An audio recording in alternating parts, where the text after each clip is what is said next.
What's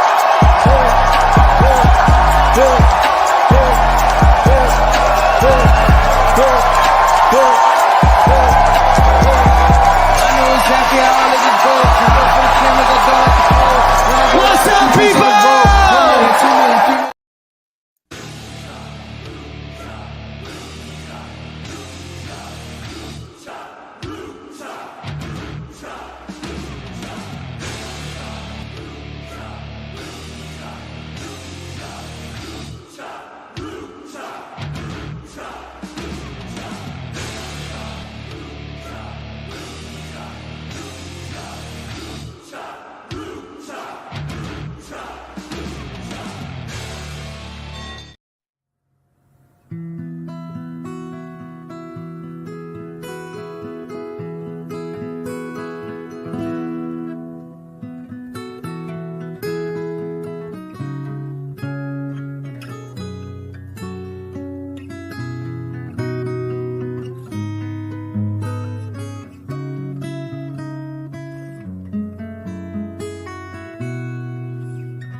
Good morning, early risers. Good to see. We got 12 people in already. Cool. Remember to hit the upvote and subscribe if you haven't already done so. That's the only thing we ask. We do have a poll running. Basically, would you ever go back? I don't intend on spending a lot of time on that, but just kind of curious where everyone sits at this point. So would you ever go back to the Tim Wright stream if you have left? But that's where we're at. Morning, Gorilla George. Good to see you. On the screen, we have the breakfast. So I had some bagels. So I made a breakfast sandwich. A little Canadian bacon, some nice tomato slice, some cheddar cheese, and egg. And I picked up some fresh cut fruit.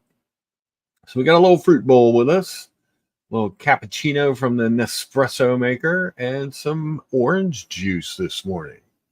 Good stuff indeed. Morning, Rob F. Good to see you. Gorilla time. You all well? Absolutely. We want everyone to be well. American Ginger Soy Manipulator. Hi, Mark. I'm here to tell you, Buckley and Diego, what to do. Listen up. I'm the boss. There you have it. We're evidently a new boss in town. Ed, hello. Good to see you. Like your coffee drink there. Rufus says, I'm making them hungry with the pictures of food. It's one of the things we do here on the Luchabetic Time. We make you hungry. It's a thing. It's a thing, definitely. How's everyone doing? Bruce G in the house. Can't give up. Always keep the door open. Sean would agree. I caught a little bit. I didn't catch Tim's stream, but I caught a little bit of Curly Review. The Curly Review over on the Horology Dungeon. Curly, who referred to me as Teflon the other night, which I thought was funny. But those guys have been nice. But they do some good stuff. and some bad. So yeah, who knows? It's a mixed bag. But I caught a little bit of. I kind of felt bad for Sean because I felt like Sean was trying to coach Timmy a little bit, and seemed to be falling on deaf ears. So, um, doubling down. That's what he does. That's what he does. So, but it was a little hard to watch. I just watched a few minutes of it, and I was frustrated. I can't imagine how Sean felt. You know, Carolyn Martin in the house. Carolyn Martin, who last week said if I disbanded my channel and made it a part of the community, she would disown me. Absolutely disown me. American Ginger, we're gonna touch on it briefly and then move on. I don't wish any ill will on Tim. I don't enjoy I stopped enjoying the content weeks ago and left. I made a quick brief announcement on this channel just saying, hey, I'm not really associating with him anymore. I'm moving on. So hope he does well. Hope he figures it out. I hope he's making money. I don't care. We don't do this here to make money. We do this here to hang out, chat with our friends. I really don't enjoy trashing Timmy, their American Ginger Soy Manipulator. So I didn't see Timmy's apology video, so I can't say that I really lied about that. All I heard was some issues, some things from some people, and it is what it is. But yeah, exactly. So Bruce G says Timmy is struggling. Give him time to figure it out. He'll get there. Hopefully he does. Hopefully he does. We've got Mathis in the house. Yeah, well, he did double down on the Diego, on insinuating that there was no charity. American Ginger Soy. Do you have to be the third person that geez, oh Pete.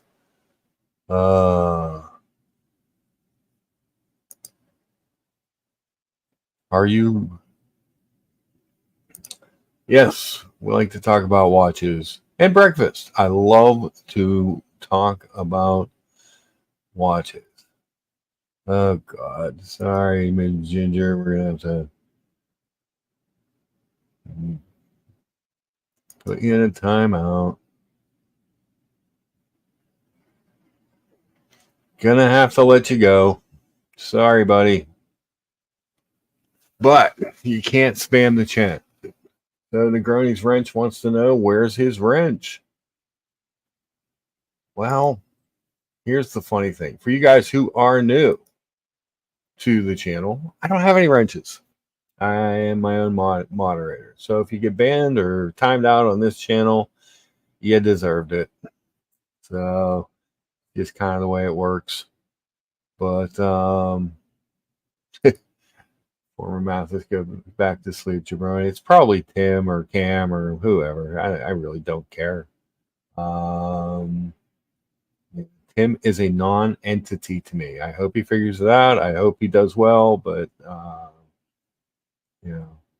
I'm not going back, nor as I was told, am I ever allowed to go back. So there it is. I left before I was banned. I was more upset about some of the things he said about Diego and some of the other people that had really supported him over time. So that's where I sit on that. It's just a good thing for me not to be a part of it. Yes, Negroni's right. I just wanted to get it out for the beginning because everybody wants to talk about it. Everybody wants to talk to me about it. So, former Mathis, Negroni's wrench is in a distant future 10,000 light years away and moving far fast. Yes. Cloud Ken says it's a good idea not to have wrenches. I'm done talking about it, Negroni's wrench. That's all I got. because I really don't care. I mean, I care as much as people want to talk to me about it. People want to send me clips and stuff. And yeah, well, I watched Curly stream because I thought it was going to be about O'Sheen, but then when I got over there, it was the end of the O'Sheen talk, and they went right into the other. So yeah, that's where that was the genesis of that.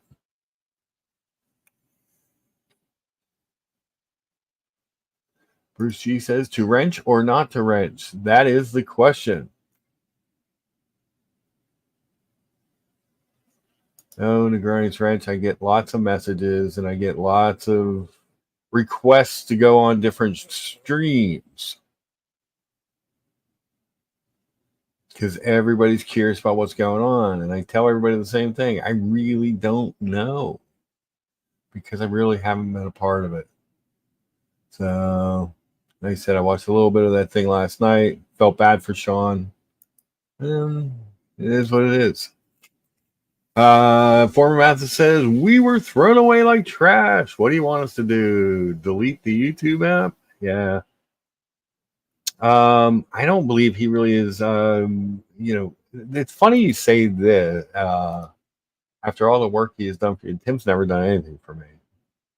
I did a lot of work for him. So don't even know what that means. I ran many community streams, including 53 in a row.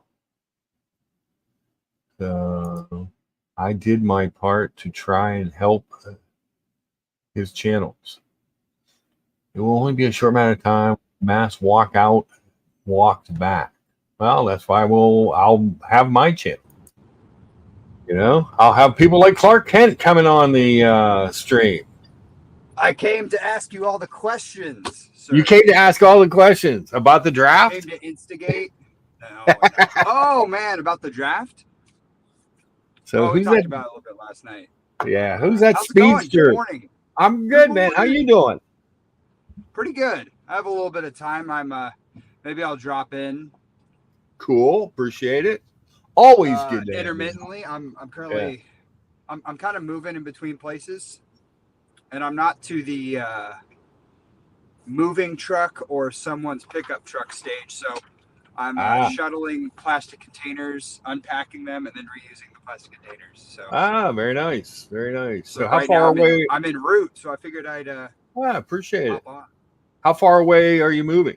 Like, is it a long distance? 15 minutes. Oh, that's good. Yeah, that's not too bad. Yeah, if that. Actually, like 12 minutes, if I need to be exact.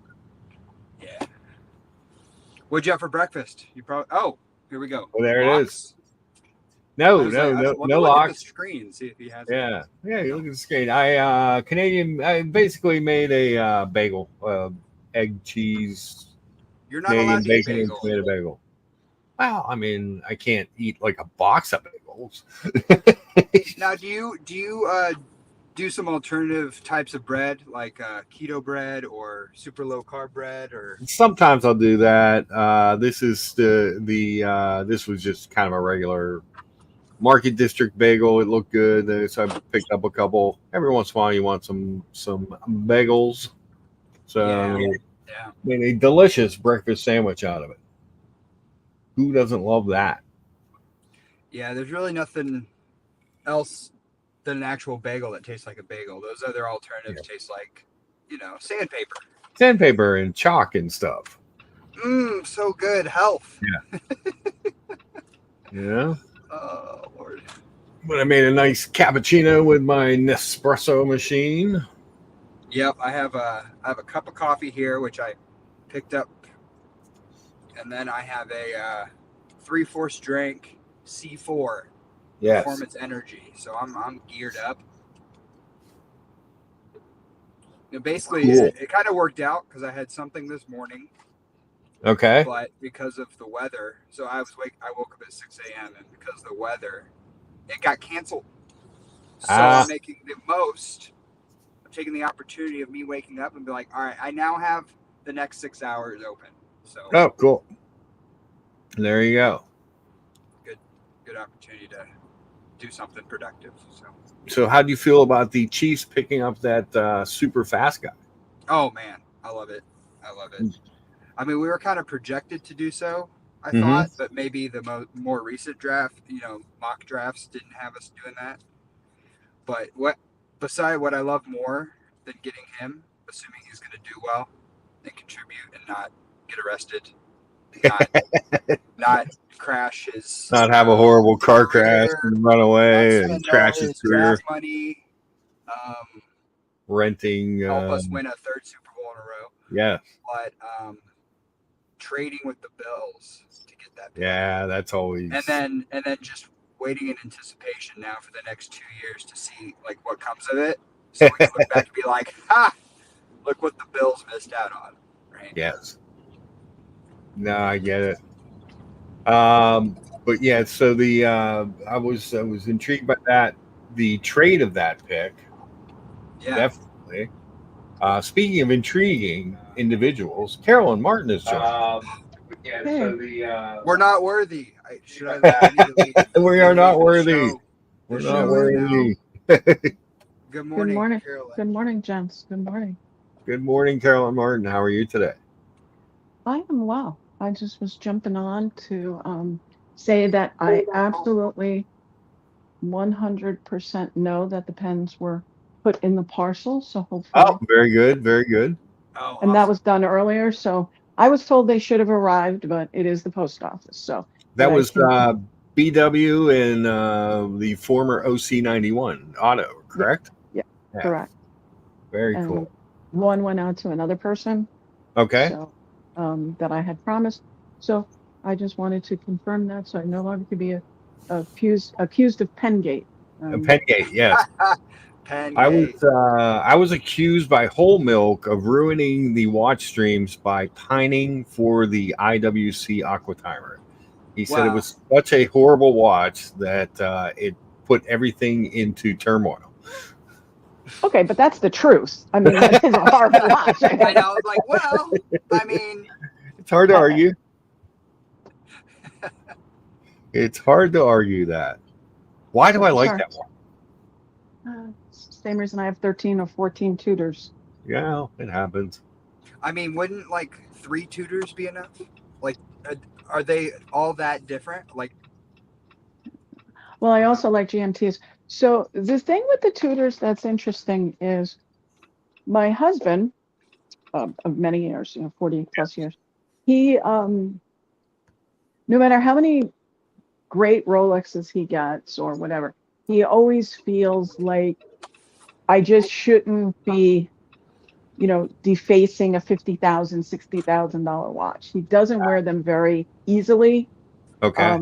Because it's just like burning money, it's Yeah. to him. So he loves the Tudor because no matter what he does, he's very, I mean, we live, we have a farm, we have tractors, horses. Yeah. I mean, there's a lot of stuff that goes on in his day Mhm. with his hands, and he doesn't do anything to the Tudor. He just keeps on. So to your point, I like him to have variety, but I mostly bought them for myself, and then they became his watches. But Okay. it's like all my Rolex GMTs. There's no difference. Yeah. It's true. That's The true. bezel, and I'm gonna get the new one, and everyone's gonna mock me. Oh my gosh. I'll be honest. I love that new one.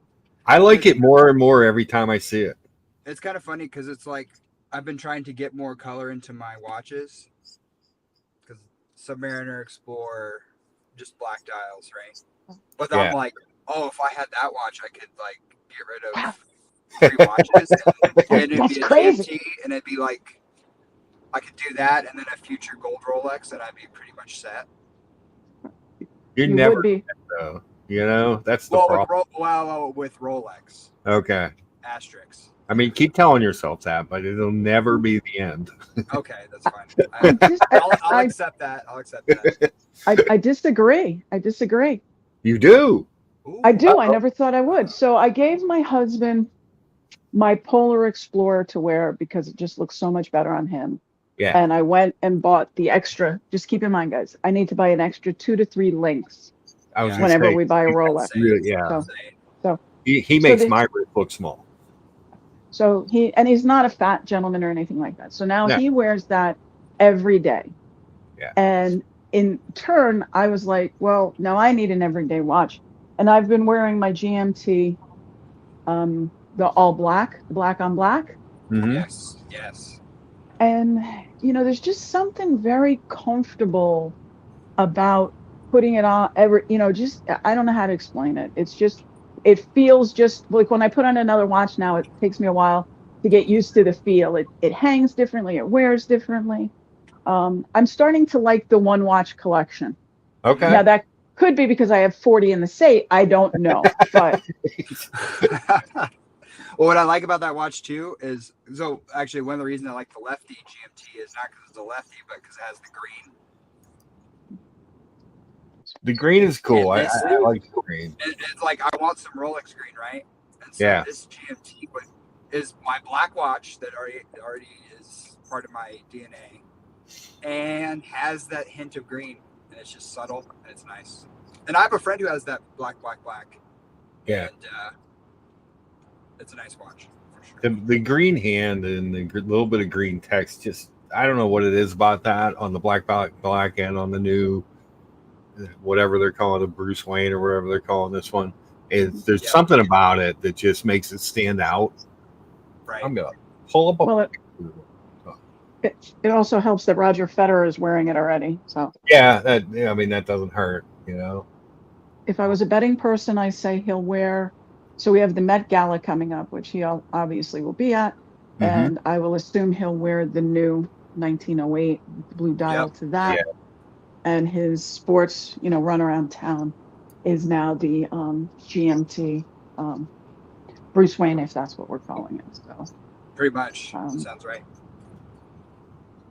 Share this. Boom! There it is. I mean, come on.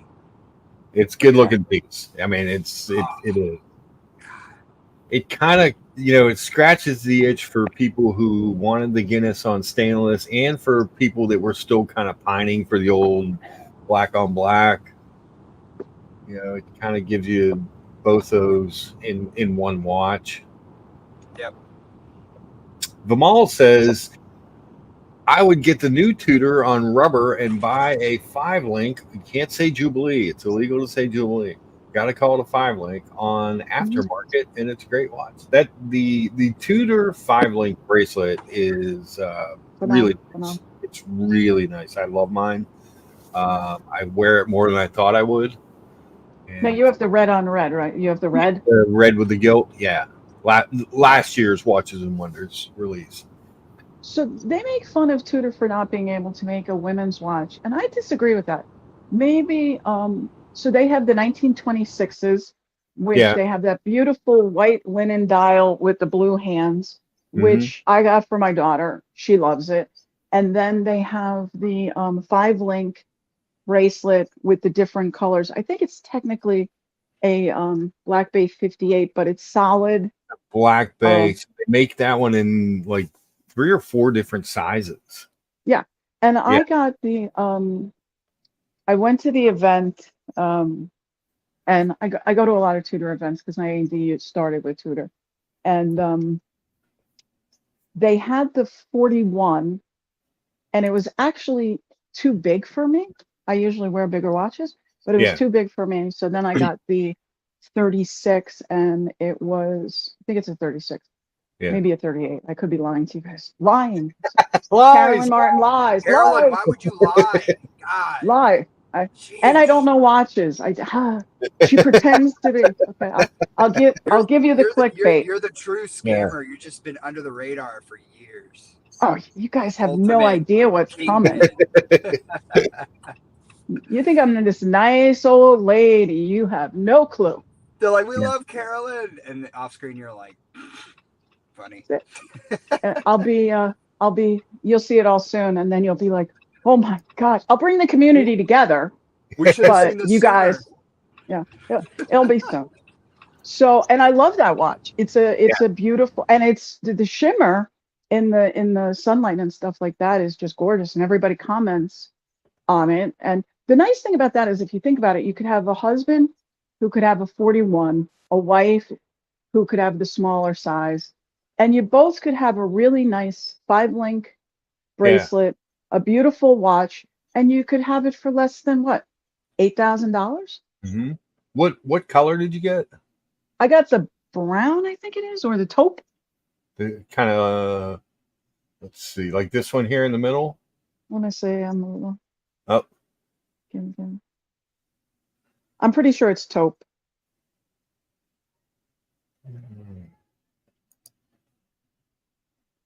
two-tone or stainless? Stainless. Stainless. It was last year, so I don't know if they Okay. still. But I mean, just look at that watch. It's just They're beautiful watches. Yeah, I mean they're great watches. The bracelets are really nice, and I love this blue color. But you can get that in a 31, 36, 39, or 41 case. So you have a lot of size options. You get So a great I bracelet. I didn't lie to you. No, you were telling the truth. Quick intermission. So I'm in round 1, so I'm going to take off. But I'll Okay. listen on YouTube. Well, stop back when you get a chance. Yeah. See ya, guys. All right. And Carolyn, sorry. Okay. See. Let's see. Hold on, guys. Let's see. Matthew says he loses the lucha every time he eats a meal. Captain DC. I just caught a little bit of Curly's show of it, and it looked bad. But hey, I wish the guy well. I don't, I don't have like hatred in my soul or anything. I just hope he figures it out. And and if this is the way that it goes and he makes money doing it, well, then that's the way it goes and he makes money at it. I mean, it is what it is. It's however it's going to work out best for him. But seriously, hope you are well and taking things in stride. Yes, still a legend. Yeah, Mathis is definitely still a legend.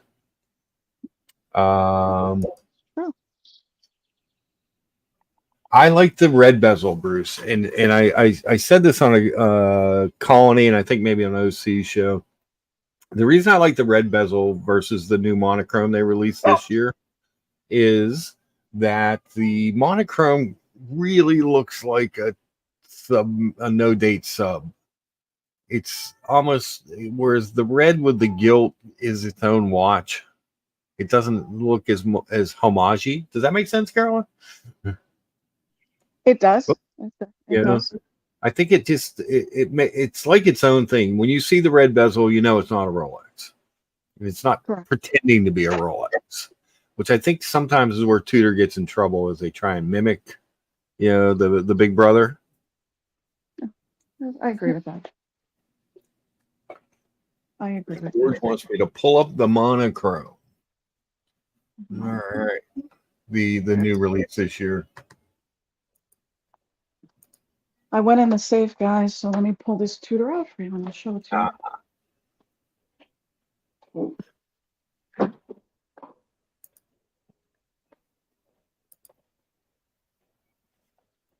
So the red one on the far right, this is the one that I have. Mm-hmm. But the monochrome, I did try on at my AD. They did get one. They brought one back from Switzerland, from Watch Wonders. And it's a beautiful watch. It's a really nice watch. There's nothing really wrong with it.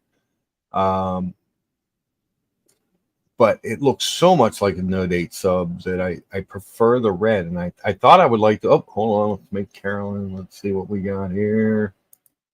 Look at that. It's such a pretty watch. They really have done a nice job with those watches. Yeah, it's really, I don't know. Magic focus machine. Yeah. It doesn't focus on StreamYard, but the bracelet is super, super comfortable. Does that have the T-Link in it? The T-Fit, yes. I mean? Yeah, yes. It's so nice. And then, as I said, the everyday. Right the daily. The daily. So. Yes. Those are beautiful watches. But this monochrome is a beautiful watch. There's really nothing wrong with it. My only thing with it is that it is a bit homage. It's a bit of homage, and I like the red with the gilt. I thought I would like this one better when I heard it was coming out, but when I tried it on, I was like, I kind of like mine better.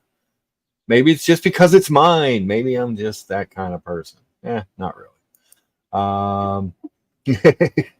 Made almost the same breakfast plate this morning, but with a sourdough English muffin, says Trapped in DC. Very good. Yeah, I was it's hard to come up with new ideas for you guys. I've done so many breakfasts for you guys this past year that it's hard to I gotta be like, to get creative. Sometimes I just look at what's in the pantry and in the fridge. Well, my husband, who is just really one of the nicest guys out there, he is driving to South Carolina with our daughter, Okay. because she's moving her father-in-law from here down there, and Oh. she was gonna be alone in the car, and so he's driving her down today and flying back tomorrow. And Very good. It is. I'm a little, I worry about him the way he worries about me, but I stayed behind with the animals. But so I did not get the breakfast this morning because, as I told you guys, we go to the same local Mayberry RFD diner, and I bet you by 11:30 I'll get a text. Is everything okay? Because they know we're there every week, and they know I had the heart attack a couple of times. They'll be like, "Hey, wait a second, where's Carol?" So they'll 40 minute time. Yeah, Rad time. I just can't go solo. Our good friend from Hong Kong. Carolyn, I'm always amazed that like Gorilla's on now. He's in Dubai.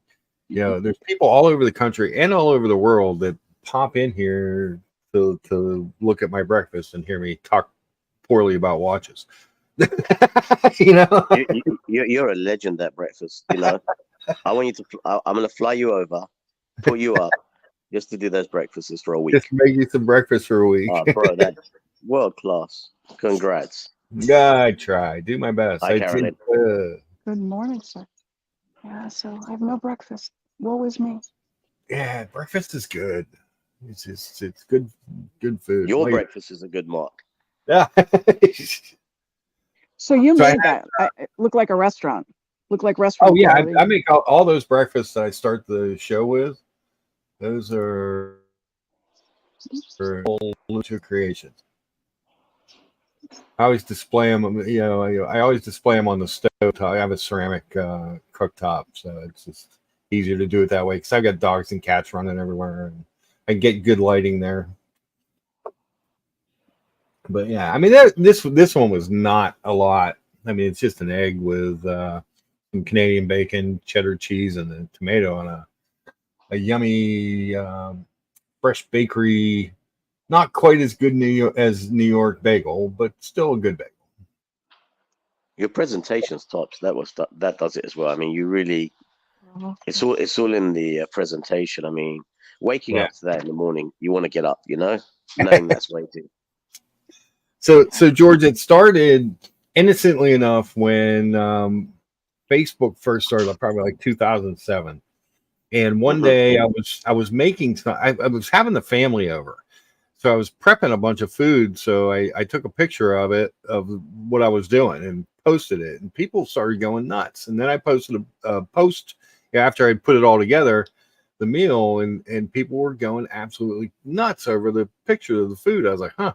So I just started doing it more. And then I learned, I got to learn how to plate this stuff. So I had to start watching the Food Network, learn how to make things look nice in the pictures, because, you can't rest on your laurels. I mean, I've just had a massive lunch, early dinner, and I'm still hungry now because I'm looking at that.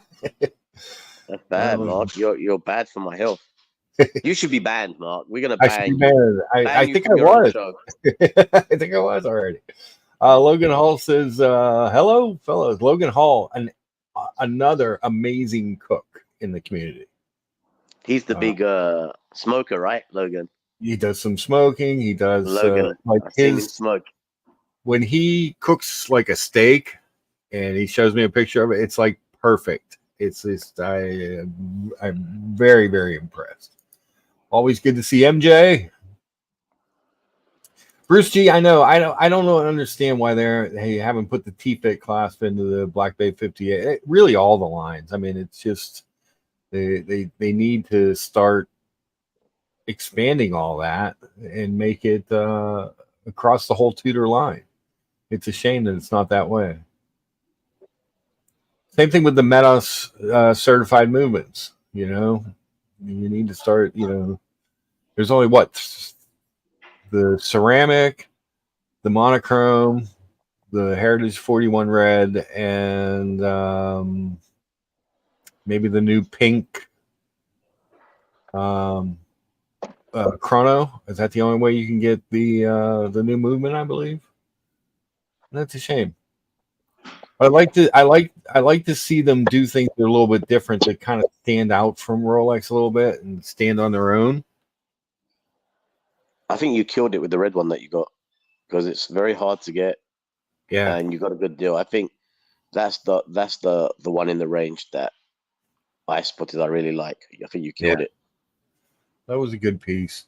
You know what everybody hates? Everybody hates this watch. I actually put it on the rubber strap today, George. Here, I'll show you big. Okay. Ooh.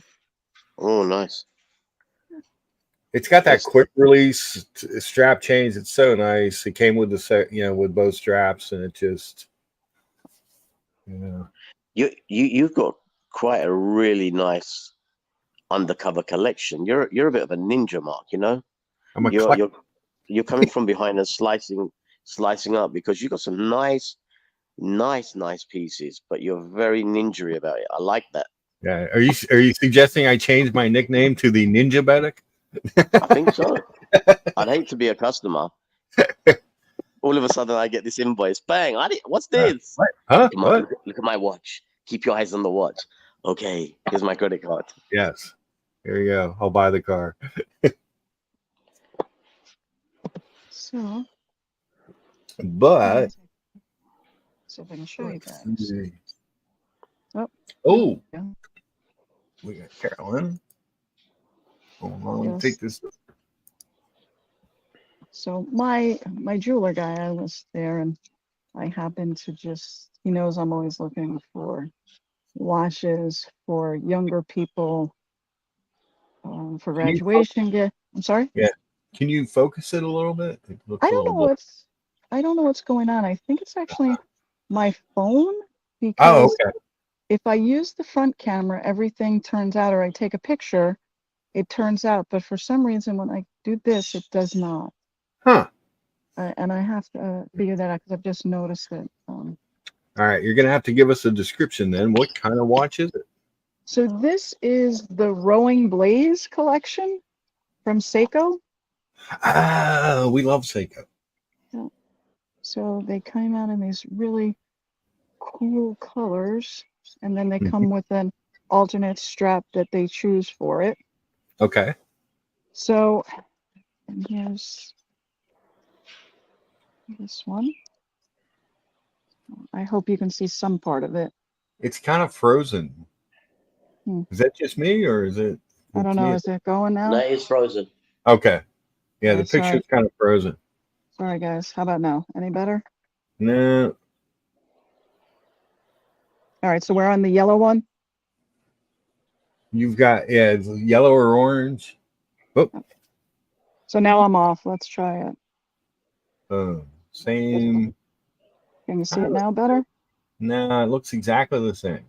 Try Okay. moving. Okay. Well, so let me try moving. But so the point of these watches is it's a collection Seiko put out with rowing blazers, and it's a nice automatic watch. Okay. And I'm very fortunate. I just am. We all know that. Let's try it now. Yeah. Any better? A little bit. Okay. You see the strap and the watch. Yeah. A little better. So they come in a cool box. They Yeah. come with an alternate watch. It's a very basic automatic watch, and it comes in about 6 colors. Mhm. And he sent to me, my jeweler sent me one of each. The other 2 I didn't unpack yet. Yeah. So I'll be making some pens for them, and I'll also be probably just giving them away to some high school graduates, Oh, very cool. as a watch to Yeah. go. But even simple things, we all have our high-end pieces, but I think any watch that you connect with, any watch that's a special occasion, any watch that, if you're into horology, I think you could be into something as simple as that or as complex as the highest level Patek. Mm-hmm. And the last thing we should ever do is look down on anybody, or people look down on my collection. That there's always going to be somebody that has a better collection. And one of the things I've noticed in the competitiveness is that people should never not want to show their pieces. That's wrong. That's wrong. Yeah, you should always be able to, especially like an unboxing or something. You should be able to do it and have support. That's very well said, Carolyn. And it's all about also the person that wears the watch, not just the watch. Because if you got a real rogue person that's wearing a Patek, a Rolex, whatever, doesn't matter if they're a rogue person. Not so nice, Yeah, exactly. I think, when we talk about Seiko, that was my dream watch as a kid because all my uncles had them when they're working in Saudi. I remember you saying that before, George. Yeah. And I was like, oh my God, it was built really well. We're talking in the 70s. And I thought to myself, when I actually leave the nest, I definitely want to get one of these Seikos. And I remember them. I had two very tall uncles, like 6'9", and I remember when they're wearing them to bed as well. And I'm thinking, damn, this thing must be good if these dudes take them to bed. So I was like, to me, back in the day, the 70s, the Seiko was like the Rolex now, how everybody they got to get it. They got to get it. And it was the 5, the Rolex 5. The Seiko 5. Yeah. Yeah, it was like a chunky thing, Yeah, but they make a lot of different varieties, a lot of interesting watches. It's a way that a lot of people get into the hobby. Wingmaster wants to know, Carolyn, was that an SRPJ 57? Yes. Yes. Very good. Good eye there, Wingmaster. Really sure. Good eye. Mr. G reminding everyone, A, to upvote, and B, he says the community is still stronger than ever. I can't wait to May 13th to have, I'm going to spend the day hanging out with Evan G, who's going to be in Philadelphia. And then we're going to have dinner with Mr. G. I believe Lucky Bastard may be coming. OC's driving over, and whoever else happens to be around. Double D might try and make it. So looking forward to that again. It's worth the 4.5-hour drive across the state to see some good people and talk some watches. We have a bunch of stuff going on in the city. Next week, I'm not talking about the community. I'm sure there will be meetups, but we have some nice meetings, some educational talks. FB Journe. I think it's the 10th anniversary of the Madison Avenue horological events. So very cool. I registered for a few of those, and I'm looking forward to that. Yeah. Before, when I just wore, like I had 1 or 2 watches and had been to New York, I really didn't dawn on me to go and look at all the watch stores, to head into Manhattan and check all that stuff out. So it's kind of cool when I did in December to see a lot of that stuff. What stores did you go to? We went to Wimpy, Booker, Time Machine, AP, and somewhere else. We went to like 4 of them. But when we had to, we were kind of rushed we had to get back over to OC's office, he had to pick up a couple things, and then get over to Little Italy to meet Buckley for dinner in PK. So, but it was just kind of neat to see it all and to have it around Christmas time. So it was nice to have that going on as well, to be able to see all the sites and stuff. So, and I always say, OC gets a lot of heat in the communities, but couldn't have been a more gracious host, making sure that I got to see some, I literally spent, hours there. You know what I mean? It wasn't like a long trip, but making sure that I got to see all the, not just the watch stuff, but a lot of the touristy stuff. Dude, The he's never invited me to New York. What kind of a person is this? I tell him I'm Actually, coming he's- to see, I'm telling Carolyn I'm coming to New York. Oh, that's nice. I'm sure you'll have a No. good time. no, I'm no, no. joking, You OC. come to New York. Oh, forgot about it. I You're have getting a the treatment, place. George.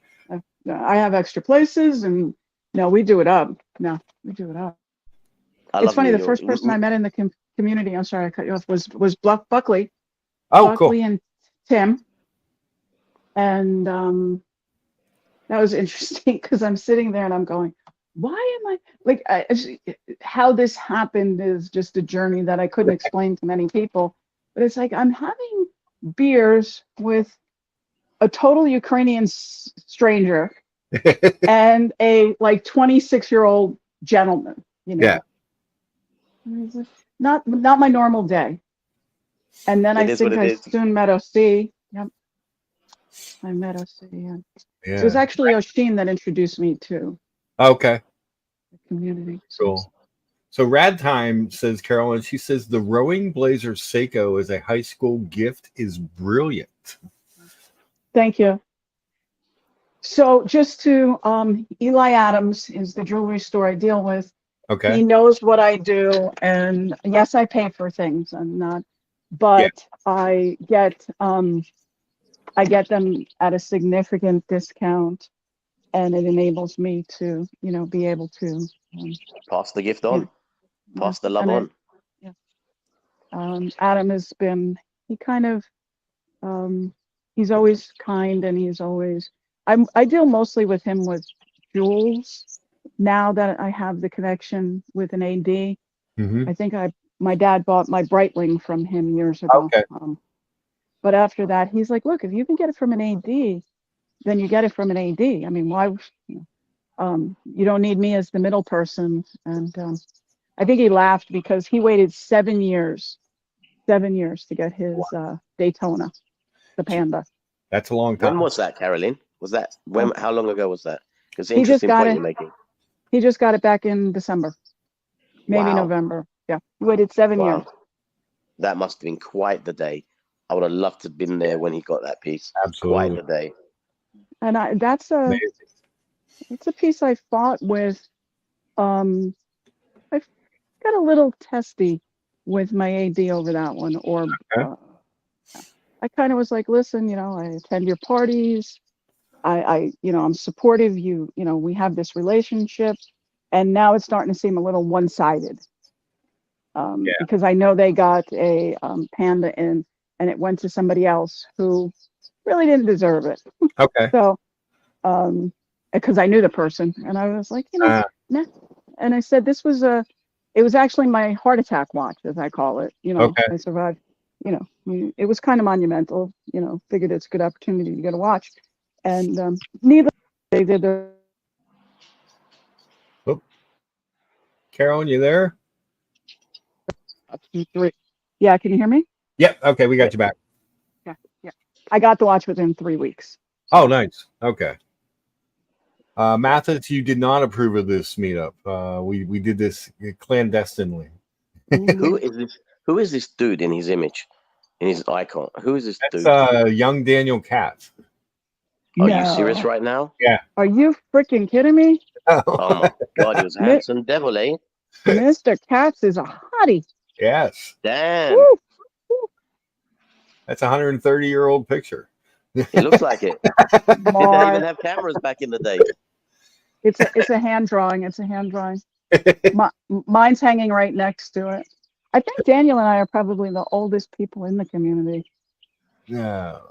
Well, Daniel definitely is. Daniel definitely, not you, Carol. I'm pretty freaking old, dudes. Daniel's vintage. He's not old. I think I can get antique plates also, my friend. I'm pretty sure I can get antique plates. It depends how you go vintage, because sometimes the vintage models are better than the current models. Don't forget that, Carolyn. It can be true. It can be true. Hey, Trust Clan me. is in the house. His son He just got his son the rowing blazer last weekend at Yes. the AD. Yes. Yeah. Oh my God. I was worried that maybe I, was not going to be as cool as I am now. Wow. See? Thank you, guys. You're getting all kinds of support. You got like three people supporting your decision, so that's good because there's only 24 people watching. That's a pretty good percentage. Yeah, Mr. G reminding everyone people's time is precious, so we don't need any negativity. Yeah, it's true. I try and keep the show as positive as we can. And it's Okay, still could I deflect from that for a minute just to say something quickly and sure. briefly helpful? So obviously, I'm more aware than when I joined your channel of some of the goings on of for everybody. And people are like, "Where are you?" And look, in a hokey way, everybody, you guys are all my children, right? And I'm not gonna pick. I'm not gonna pick. I'm just not. And the reason is because I don't know enough about it. I don't know if somebody did something egregious, then that's like really like there's a line when you even turn in your own kid. Right. But I don't know if we're at that point. So for right now, I am going to support, enjoy, and mostly support my communities, this being one of them. And if people have a problem with that, then that's their problem with me. I don't have a problem with them. Right. I've been saying from the very beginning, go where you're entertained. But you guys should know that. I mean, I had a conversation with Oshin, and I don't know where Oshin is, in terms of this panel. His politics and so forth, they're not, we share some things, we don't share others. Mm-hmm. But I told him, I don't understand why not you, but a lot of these people think that all this drama is sexy. Not sexy, guys. It's pathetic. You guys have taken it to the level of, oh, you pulled my ponytails in the gym. It's just move on. And everyone says they're moving on and then they don't. And the negativity is just not going to help anything. And fabricating the stories that they do is even sadder. I saw something they did that I went back and it was just fabricated. Comments were made that were not even true. Yeah. And now you can't unsay those things. Again, not you, but other communities. No, you can't unsay them. And then they become the truth. And people believe what they hear. Yeah. Right. Yeah. And I saw that yesterday on another channel where people were going off. Look, Oshin does enough things on his own. He doesn't need to be accused of things he doesn't do. Right. Okay. And now it's just got a life of its own. And I'm not here to defend Oshin or Tim or you or anybody. I'm just saying that it's sad. Yeah. It's really just it's sad. That it's evolved to this. Yeah. And I just would really I don't think the communities are ever going to rejoin, honestly. Mm-hmm. It saddens me. Yeah. But I also think that there's no animosity. And so I like that. And I just think, to your point, people have to do. But people have asked me, well, where are you on this? You're all my children, and I'm not picking. No picking. I like it. So did that make sense, George? It did. I mean, I never got banned, but I was one of the first to bail, leave Tim's stream, and I left for different reasons and I'll be quite open. My time is limited, and when I like to come and talk to all my friends in the community, I just want to talk watches and have a bit of a laugh. But when it gets to the religious part and the race part and political, I have nothing to contribute, and I don't really find it entertaining. So it's not my bag of tea. So I just had to move on, and I still speak to Tim. Tim messages me, how are you doing? What's going on? I got no reason to be rude to the guy. He's never been rude to me. So why should I be rude? I don't agree with what he does, some of the things that he speaks about, his direction, but he's never been rude to me or said anything bad about me. So I've got nothing bad to say about Tim. And I've been on that stream for 2 years. So if I suddenly turned around and said, you've been a knob, you've been an idiot all this time. It makes me kind of look stupid because I was there for 2 years. I just didn't like the direction it was going, and I chose to leave, and that's it. Yeah. And that's I think, I've been and you busy. go wherever you want, Caroline. Yeah. You know, at the end of the day, if you want to go to Archie's, if you want to go to a Sheen, I've never watched Archie ever. I've never even seen a minute of his show. I watched him in the early days. I started watching him when there was no streaming, there was no live. It was pure pre-recorded, and he used to swear at the camera. He was so entertaining, but it's not my cup of tea. It's very high-level toxic stuff going over there where they go crazy. They are mature guys, but they like to take it a little bit too far for me. I do think that they're good guys as well, but I'm not going to say anything bad about Tim. I just chose to leave for my personal reasons, and that's it. Yeah, and I'm similar. I've been very busy at work, so I kind of stopped being able to watch everything like a month or two before everything got crazy. And then the time I do have, I mean, and it's like Sophie's Choice, the movie Sophie's Choice, I'm sure is a cinematic masterpiece. I don't want to watch it. Yeah. I don't go to the theater for that. I'm more like, I want to laugh. I want to pull your thumb and you fart kind of person. I just want, I just want to laugh. And I don't enjoy the political part. But again, like you said, they have the right to put on the show they want. I have limited time, and I only watch what makes, when I get done watching it, I want to learn a little bit, and I want to be feel good about it. So yeah, and I'm the same. We all want to be connected. We want light humor.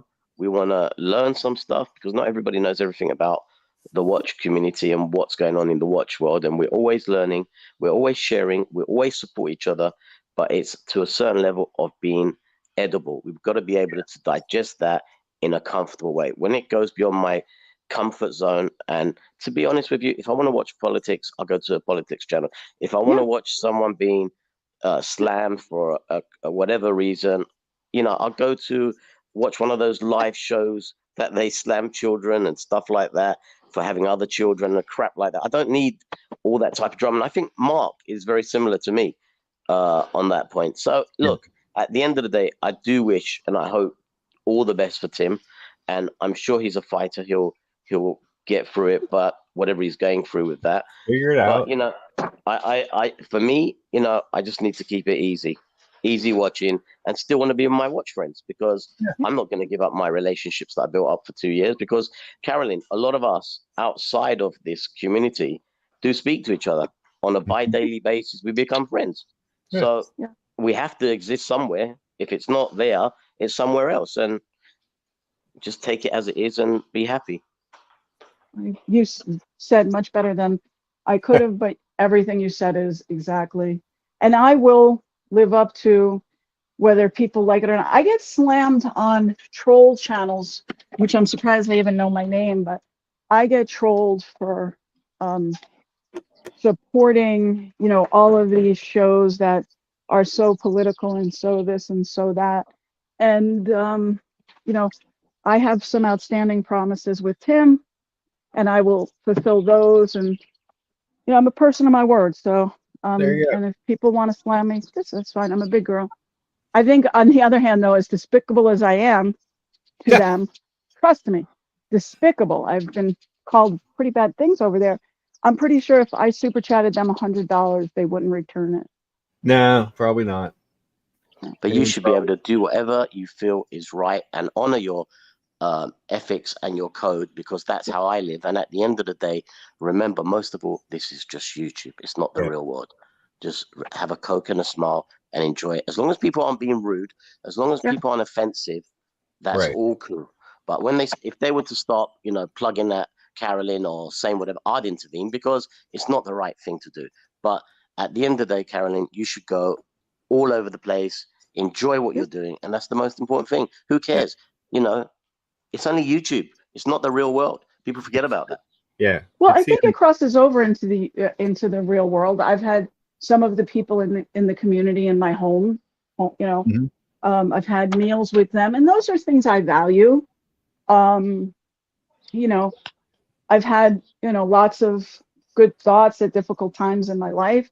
So yes, it's just YouTube, but the real relationships that have come out of that have been a blessing, and I'm very fortunate. And when I need a Jeep, I know where I'm going. There you go. So, Yeah, and, I get you. That's right. That's obviously right. Yeah. There are a few instances, and there are a few examples of that with some people that we get a little bit closer. That's true. Some of the best part, I made that trip to Philly and New York to see those guys just because I felt like I knew them because we had been talking so much on the streams and I'd done so many of the streams that I wanted to actually meet them in person and see what they were like. And that was probably the best thing I could have done. Like, I didn't go out there with any agenda or to see, particularly to see anything, just to see some people. And it was just such a fun trip. It was compact in a couple of days, but it was just, that's what you build off from it, is that you actually get to know some of these people, and it becomes nice. I consider a lot of people in these communities my friends. Agreed. So, Yep. what watches are next for you guys? I can tell you my next one. I said I was a one-watch person. I want to say, let me hit a couple of these real quick, just because we got some people. Orko says Archie's channel is like watching a live stream from the Looney Bin. It's hard to watch. Like, you either like it or you don't. You know what I mean? It's one of those things. Never seen a moment of it. Never even seen a moment of it. Cloud Ken says exactly. Don't involve others into this drama, making people choose and ban. Yeah, you can't do that either. I mean, the sword swings both ways. Bruce G says money corrupts all, even the community. And we have a new visitor to my show that I haven't seen in the chat for. Welcome, Humble Pine. Humble Pine. I know. And I want to say one thing about Humble Pine.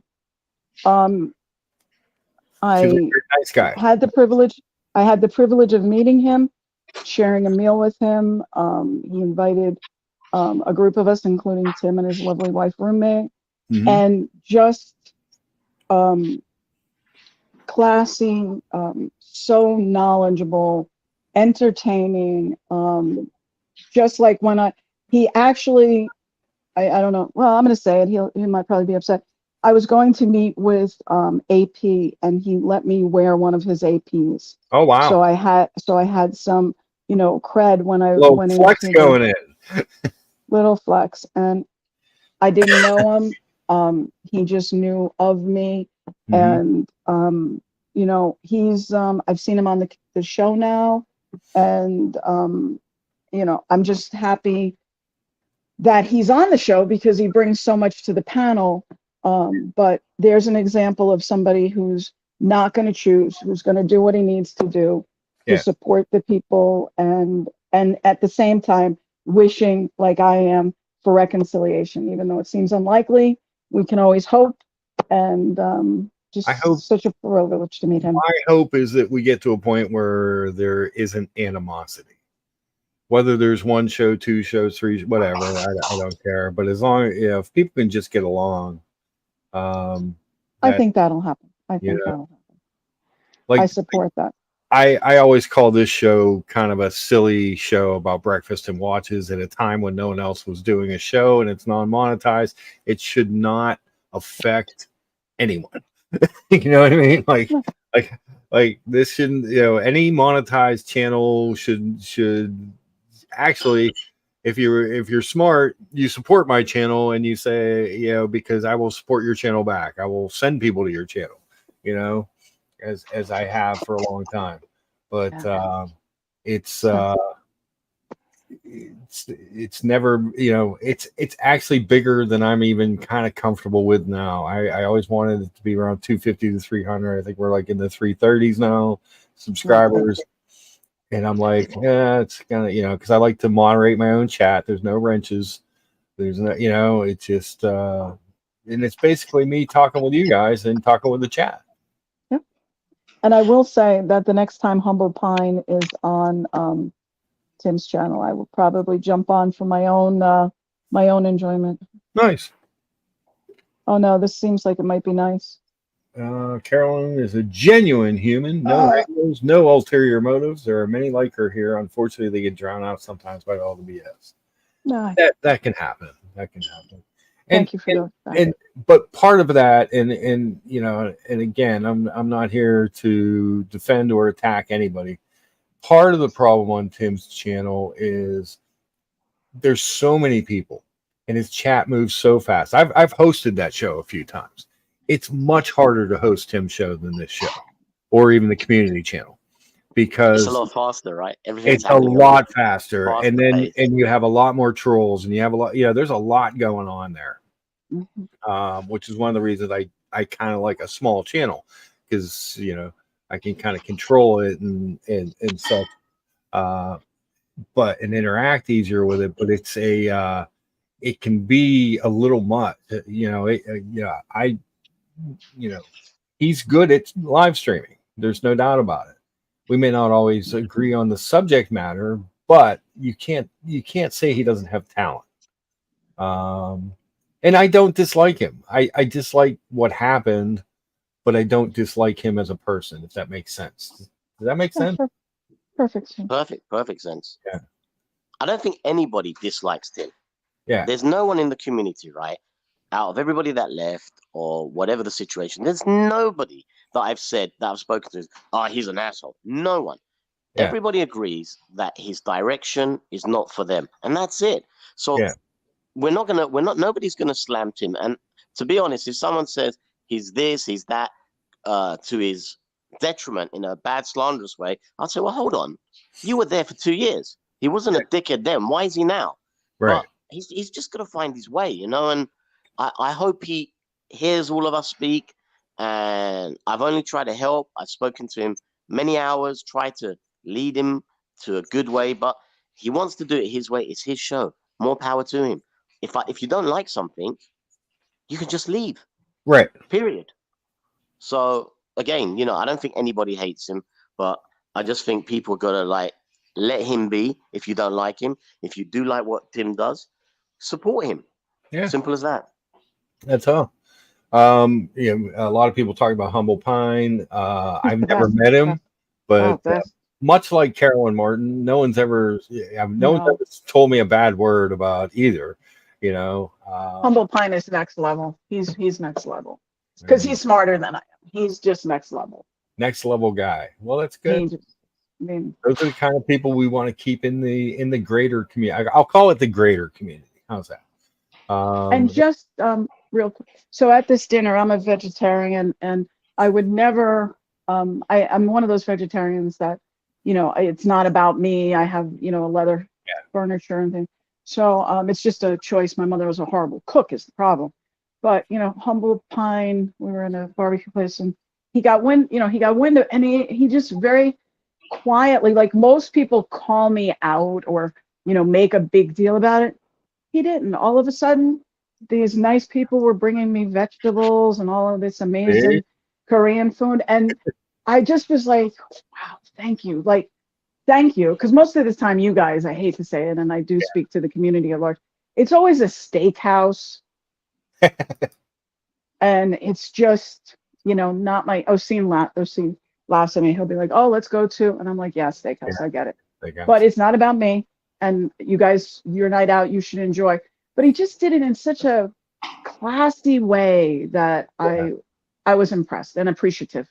Well, that's good. Those are the type of people that the greater community needs.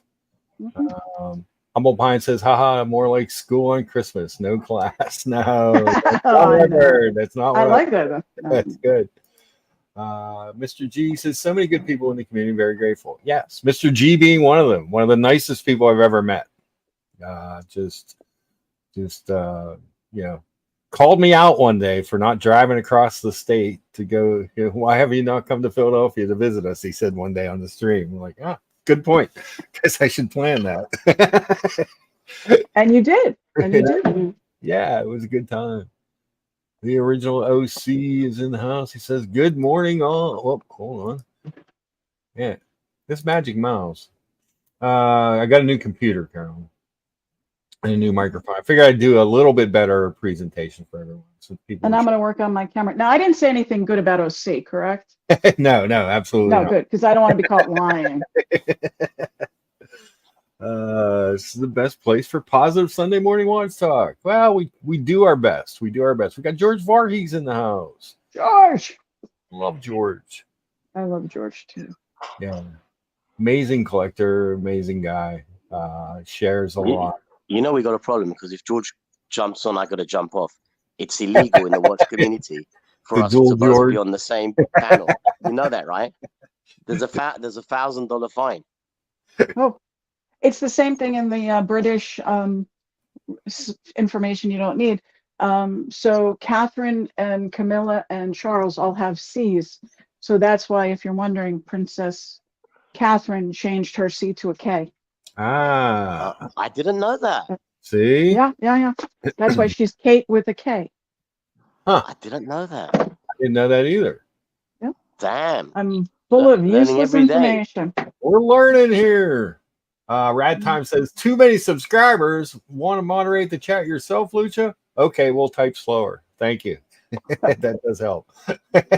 Well, the thing is, like I said, I like, because the nature of the show, I think I might have shared this last week, but YouTube may not have been on or heard. So how I ended up doing some community shows was I would jump on with like Boston or and people on the community every once in a while, and then they would leave. Well, I didn't have keys. I had no way to pull things up or show things. So I just started talking with the chat. So that's how the nature of my getting into this started. So I have a bad habit though when I'm on a panel of talking to the chat. People will call me out every once in a while. They're like, Mark, they're not on the panel. I'm like, oh yeah, but they're in the chat. And they're like, well, you have to type. And I'm like, oh, okay. Because I'm just used to doing it that way. I've seen that. I've seen you do that, mate. Sweet, mate. That's cool. It's cool because I know that's what you're doing because you're used to it. I'm just used to doing it that way. Nature. You know, Okay. it just something rare. Let's see if I can do this. Sure. What do we got? Let's make Carolyn big. Get rid of the comment. You can't see it. Oh, I don't know what's going on with this camera. You got sorry, the blurry. Guys.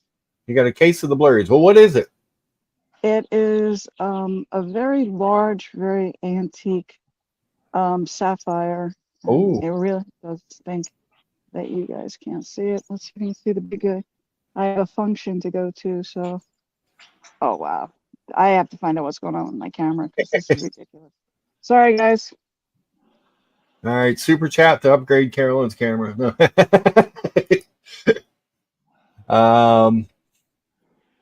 4 carat center stone with wow. 2 carats and vintage piece, and the other one is a sapphire Ceylon, and they're both pretty impressive. And the big diamond piece was handmade, and I brought it into a jewelry store to have it looked at, and they brought out an older gentleman who's obviously done it for years, and I'm not exaggerating. He teared up. He like got overwhelmed, and he's like, "Do you know what you have?" And I said, "No." I said, "I think you do." Yeah. And he knew the people that made it in France years ago for my grandmother, and it was just amazing. I sat with this gentleman for an hour and a half, and we just drank coffee, and he just told me about all the jewelers and how a piece like that could never be made today. So it was, and they do sparkle. Cool. They sparkle. They sparkle. So I got them out of the vault for an occasion.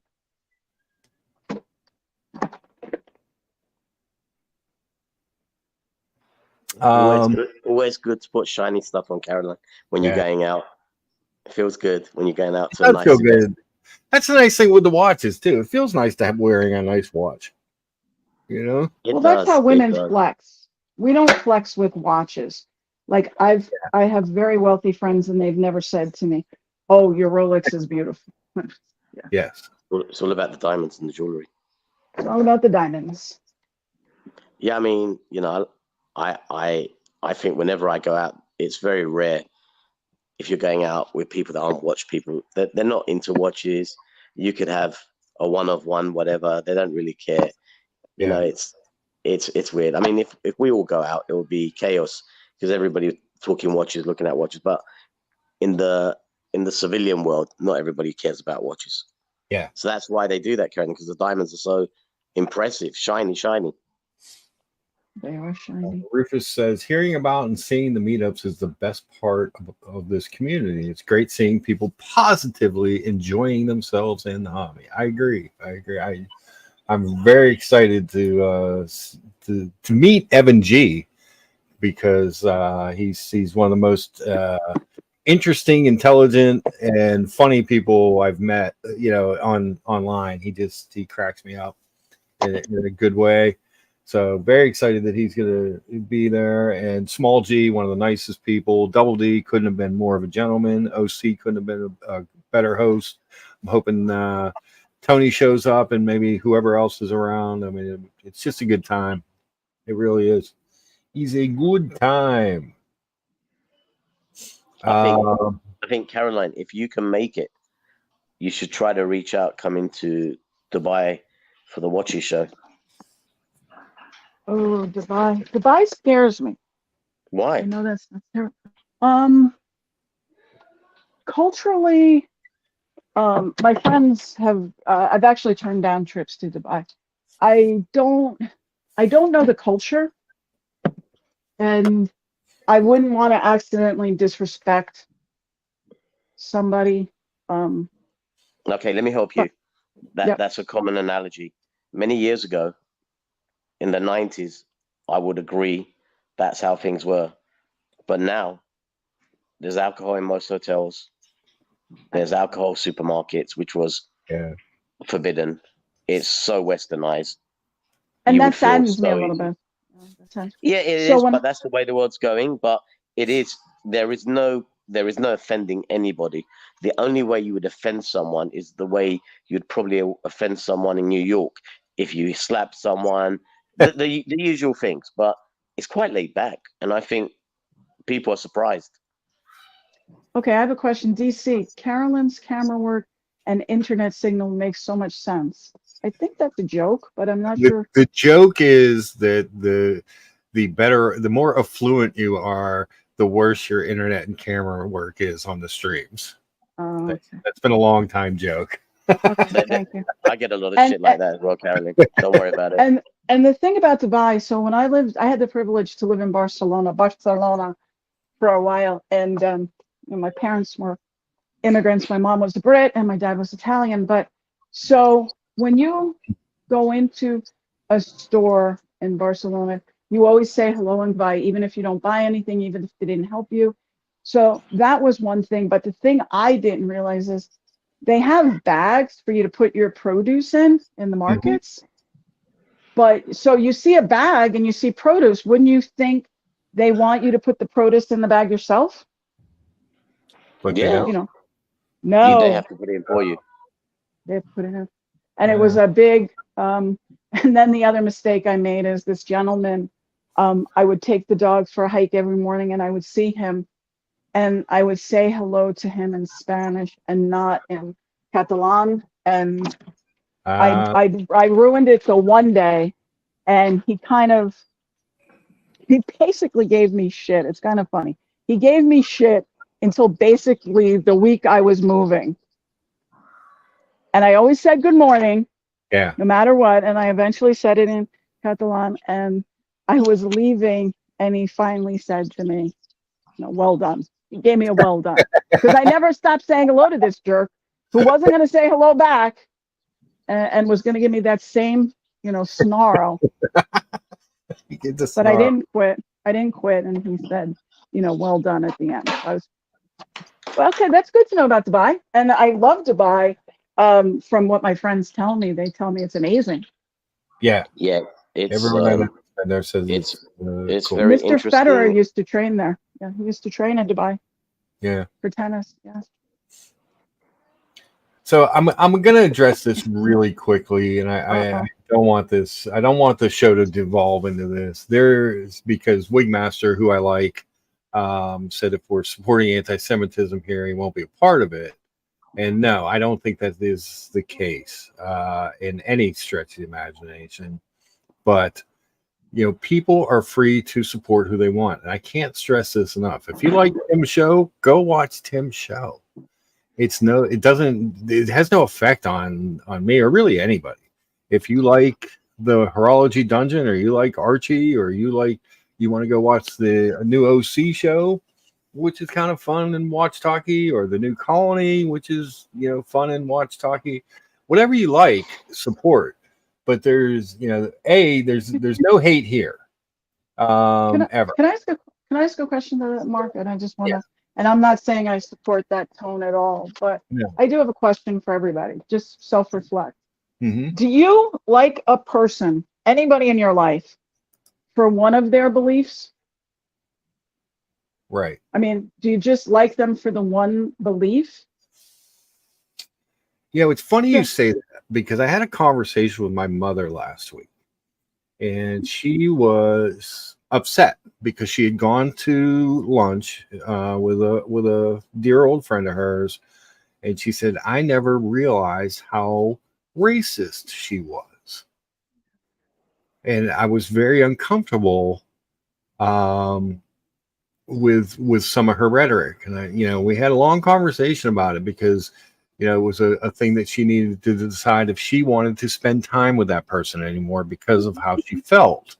And that's really what, if you feel that is what's happening, then you need to have that conversation with yourself about that type of thing, and see what's going on there. But yeah, Evan G said, oh, go ahead. No, what? I was going to say, Evan G says Spain is an interesting place, a loose confederation of states with a weak central government that doesn't really know what it wants to be when it grows up. That's kind of like, we were like that for a long time here. And I applaud Humble Pine, because Humble Pine, yes, has been on Tim's channel. And again, I haven't watched enough of the streams. It's not like you can catch up. But if he's supporting Tim for his value of the friendship, or even in a hopes just to get reconciliation, to be the voice of reason, whatever it is, and then he's going on other channels, I applaud that. That's what courage and class is. Now, people ask me, and this is going to be quick and probably a doggy downer, why I support Oshin. I watched Oshin for the first time when I was working in hospital during the pandemic. Okay. I'd worked 2 managerial jobs, and then obviously they were short. It was all hands on deck. So I was in my hazmat suits, and I was watching people die, and day after day. And I was, people were in fear. I was working 16, 17-hour shifts. I was losing toenails. It was bad. People were being taken out and putting in ice trucks. And the whole time all of this is going on, it's being a political move, and people are saying basically, oh, people aren't really dying. Everything was a conspiracy theory. And I was missing Italy. I was missing my family, who I hadn't been able to visit. And I came across Oshin's show, and I love watches. And I had a respite from this horrific situation. Yes. And you know what? There were times, not to be overly dramatic, in back stairwells at 3 o'clock in the morning, where I was not in the most, I was questioning what I'm doing, why am I doing the whole thing. It was very dark, darkest place I've ever been in my life. Yeah. And here was this silly Irishman taking me to a place where I got a distraction for an hour, and he was unboxing things, whatever. And that's how that relationship started. Yeah. And you know what? I don't watch all of his stuff, and I don't know where he is currently. So I do believe you have to be responsible for those people you support and understanding. But I also understand that I, in my mind, have a debt to him, because he really saved me from, it was bad. It was very dark. And I owe him for that. He doesn't know this. I've never shared it with him. But that's the reason I started watching Oshin, and then he turned me on to Tim. And in my mind, he really helped me without ever knowing he helped me. Yeah. And, there could come a moment where I have to say, I have to change allegiances or whatever. But I don't think I'm at that point, nor am I going to be pushed into that point until I have more facts and more data. So, right. It's totally a so personal thing. yeah, and that's I've the reason. always said that I love O'Sheen's art videos, and his watch videos and his travel videos. I don't care for his live stream. Oh well. Yeah, I very rarely watch the Friday. Yeah. I do love the videos and so forth, but that's the reason, and I'm sure Humble Pine has his reason for how he develops his close relationship with Tim. And I'm just saying, you have to take the whole thing into consideration. And I'm sorry I was so down about that, but that's the facts. People have always said, how could you support a man that whatever? That's not the man I support. The man I support is the man that helped me at 3 a.m. in the stairwell get through some tough times. Right. Yeah. So he's a part of your past. Speaking of support, I feel honored. I've never had this gentleman. I don't even know if I've ever been on a stream with him before. We've got Tea and Tickers here. Tea and Tickers? No way. He's an English nightmare. I had him on the stream. He's a nightmare. He's the last person you want on the stream. Hello, everybody. Hello, Carolyn. Welcome. I know the name, but I never spoke to you on a stream either. Hello, sir. How are you? I'm okay. Apologies for the noise. I've got my two Frenchies who are busy barking. Well, bless them. Oh, come on, boys. All right. You want to come up and see, do you? Come on. I want to see the pups. No, they're going to run around again. The complete nightmare as well. Hello, everybody. Yes, I thought I'd come and give my support for this new channel because I like the vibe. The fact is it's just completely neutral and you can go and support and talk to anybody. You like my Iron Maiden t-shirt. Let's face it. It's too heavy for me, Iron Maiden, nowadays. Years ago, when I started playing guitar, it might have been all about that. But now, as I get older, it all gets more melodic and lower key.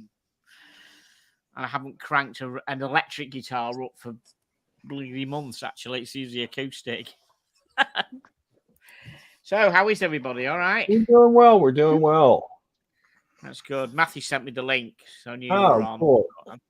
Yeah. Rad Time says, I discovered Tim last year, a few weeks before the Dubai trip. People have been with Tim for 3+ years. That means a lot. It might seem nauseating, but this is really challenging for me. It is really challenging for me. That's why I say, if you're go where you're entertained. If you're entertained by Tim, if you want to go over to Tea and Tickers, you want to go to the dungeon, wherever you get your entertainment, that's where you should spend your time. I would never tell anybody not to go somewhere. No, just saying, my little channel is absolutely drama-free. It always has been. I don't discuss anything to do with politics or crap or anything. I talk about watches, which is why I got into this thing. Exactly. Tickers, when is it on? When's your show on Tickers? Tuesday night, 9 o'clock BST. So we're on British summertime at the moment because the clock's altered. So 9 o'clock BST on 9 p.m. on a Tuesday night. Awesome. What kind of? You said you play guitars? I play blues and Americana very badly. Well, no, I'm not bad actually. I don't. It's the same thing. You got to practice. I mean, I know people who have practiced for years and years, and I used to when I started, and I did jam nights up north and stuff. But then, all those bits of life gets in the way. And I don't play enough, actually. But there, I've got 22 guitars. Perhaps I just need to. Oh wow! Actually, no, 21. Actually sold one a couple of weeks ago that I've never played. Perhaps I need to play to get rid of another 19 or 20 I don't really play. Orca says no drama, all Christian Ward. Oh, right. Okay, so I'll explain that. So it's I like Christopher Ward watches. I've got no affiliation with them. I just think they're very, very good value watches, and they have led some watches to review before now. Gotcha. And Sergi Danny, if you know the name, he developed the Christian Ward name. He came out with that. It's an old joke. A certain Ukrainian person keeps on with the Christian Ward joke. If he ever mentions the brand never gets mentioned. Yes. Well, the brand will never get mentioned by him because it's not Rolex. He's not interested. That happens. Everybody's got their thing. Everybody likes what they like. So let's see.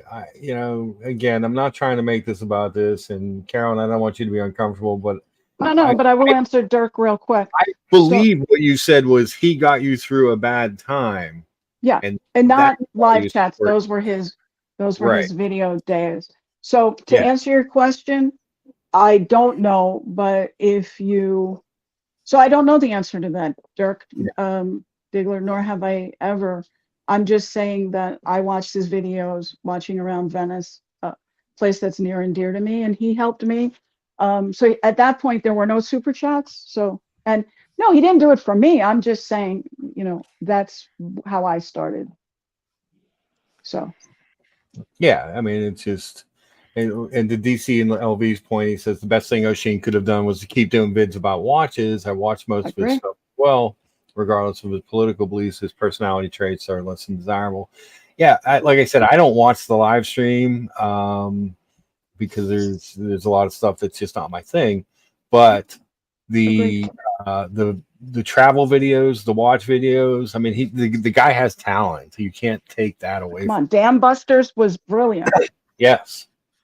So Dirk, I don't know, but that's okay. And Dirk, I know you're not trolling me. You're asking honestly, and you have a history with people that I don't know, and you and I have always been cordial, and it'll stay that way. I think you're a very talented wood person, and the things you've made, I've enjoyed that you've shared. And if there have been offenses with other people in the community, I'm sorry you had that experience. And I mean, I don't know what he's, aside from seeing a couple of things on other shows, I really don't know what he says very much, because I just don't, on a live stream, that type of just talk, I don't care for. And we butted heads a little bit on Tim's show one night over some of his political stuff, and so it's not fun for me, so I don't go.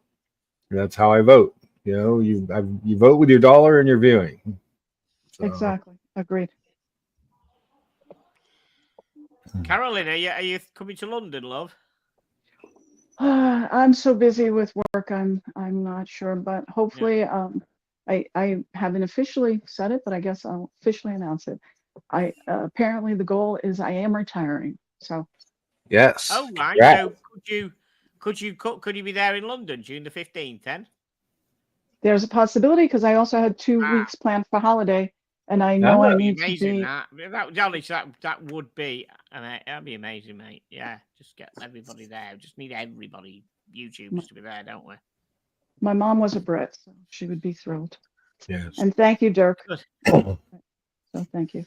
Yes. Guys, I'm gonna shake. Dirk once said he would have dated me in '85. Dirk, Karen, no disrespect. Dirk said he would have dated me as well, so I don't know what's wrong with Dirk. So be careful of Dirk. I gotta go, guys. We may shoot up a Seiko thing on the colony, so keep a watch out. Mark, God bless. George. Take care, legend, mate. Take care. Bye. Yeah. Cheers. Thank you. Yeah, that's but we're gonna look at a watch, because Rad Time, we looked at this watch last week. She says that Waco was discussing it. We thought this was a pretty good value. It was the Miller's. Well, gotta make these weird names that I can't pronounce. Miller's name? Moon phase. Let's see if we can't put one of these suckers up again. Can I possibly have a wrench, please? I love the moon. Should tickers get a wrench? Hold on, is it? I thought it was OC said that everyone who comes in the chat gets wrenched up. Apparently, if they're a regular member. Am I right? Not on this show. No wrenches on the show. No wrenches on this show. Okay. Not needed. Mark keeps no one has a wrench here. Control. It's a weird thing. No one has a wrench here. Perhaps I've wrong. Sorry, I thought I heard him say that, but yeah, no one has a wrench. I get mixed up. Hold on, which show is this now? which one is this? Is this the which one is this? Which room is this now? Got so many. This is Luchabetic time. Yeah, this is the This is your Luchabetic time. own. This is your own, is it? This is yours. Yeah, so I started this channel in October. Fantastic. There's so many knocking around, but it's just good Yeah. to have watch talk and stuff, innit? I know. This was just about breakfast and watches and BSing with friends. Fair enough. No one else watched Reg's. That's absolutely fine. Someone asked on my behalf, so I'll Yeah. a Reg. Well, I don't deserve one. I'm only here 10 minutes, mate. You know. Yeah. Hey, gents, no one has one. No one has one. That's fine. I'm going to jump off and answer some of these chats. So, All right, I'll continue Carolyn. to watch Thanks this. for coming on. Thanks. Thanks for your Always. perspective. We appreciate it. Thanks for It's allowing been me. good to in. meet you, Caroline. Good Yeah. to meet you too, Tim. So Rad Time points out. Oh, clicked the wrong one. They chatted about it at Watches and Wonders 2024 recap video. Not a bank breaker watch. It's not a bank breaker watch. It's actually cool. Oh, look at that puppy! I love dogs. Yeah, that's right. Reggie wants to say hello. Reggie wants to say hello. Ronnie's Hi, down there Reggie. in a minute. Let's make him big here for a second. Hi, Reggie. How are you? It's cute. See a Frenchie? Yeah, it's Frenchie. Yeah. There we go. Ronnie, who's the Bolshy brother who came first. Woo. He's going to come up in a minute. I have dachshunds. Come on, big boy. Come on, big boy. And here's Ronnie. Hi, Ronnie. Hi, buddy. He's a kisser. Yeah. He's the big boy. He's the one who came first, and he knows he's the okay. He owns the house. Nice. Sorry? So he's the king. He's the king. Yeah, he's the OG. He owns the house. Yeah. He's cute. Very cute. Yeah, they keep me. Very me nice. busy. They keep me busy. Oh dear. So Mark, where are you in the world then? Whereabouts are you? I'm in Pittsburgh. Ah, okay. Yeah. Yeah, I'm in the greater Pittsburgh area. So I've learned that in the other shows there are two other Pittsburgh guys. So I'm not alone. I'm not quite as alone as I thought I was here in the southwestern corner of Pennsylvania. It's funny your channel hasn't really popped up on the map before now for me. It's a pity. We try and do some watch talk. Like I said, we start with my breakfast and we talk a little bit about watches. Rad Time, we talked about this Millis May moon phase last week. We love the face on the moon. It's pretty cool. Speaking of faces that we love, Mathis. Yo. What are you doing? Hey, dude. Tickers. Yes. You're on the show for not even 5 minutes. Yeah. It's the first time you're even watching this show. Yeah. You don't even know whose channel you're on. Yeah. And you demand a wrench. Because Negroni said, why doesn't Tickers have a wrench? So I presume that wrenches were given out. Negroni mentioned it, weren't me? Negroni said, how come Tickers doesn't have a wrench? So this don't is why give me shit, Mathis. Don't give me shit because you get a dick in your ear. You know that. Well, nobody wants that. This is why we love you, Tickers. I haven't had any wax on the end of it for a bit, Mathis. You could be the one. This is why we love you, Tickers. Hold on a minute. Ronnie's got a sock.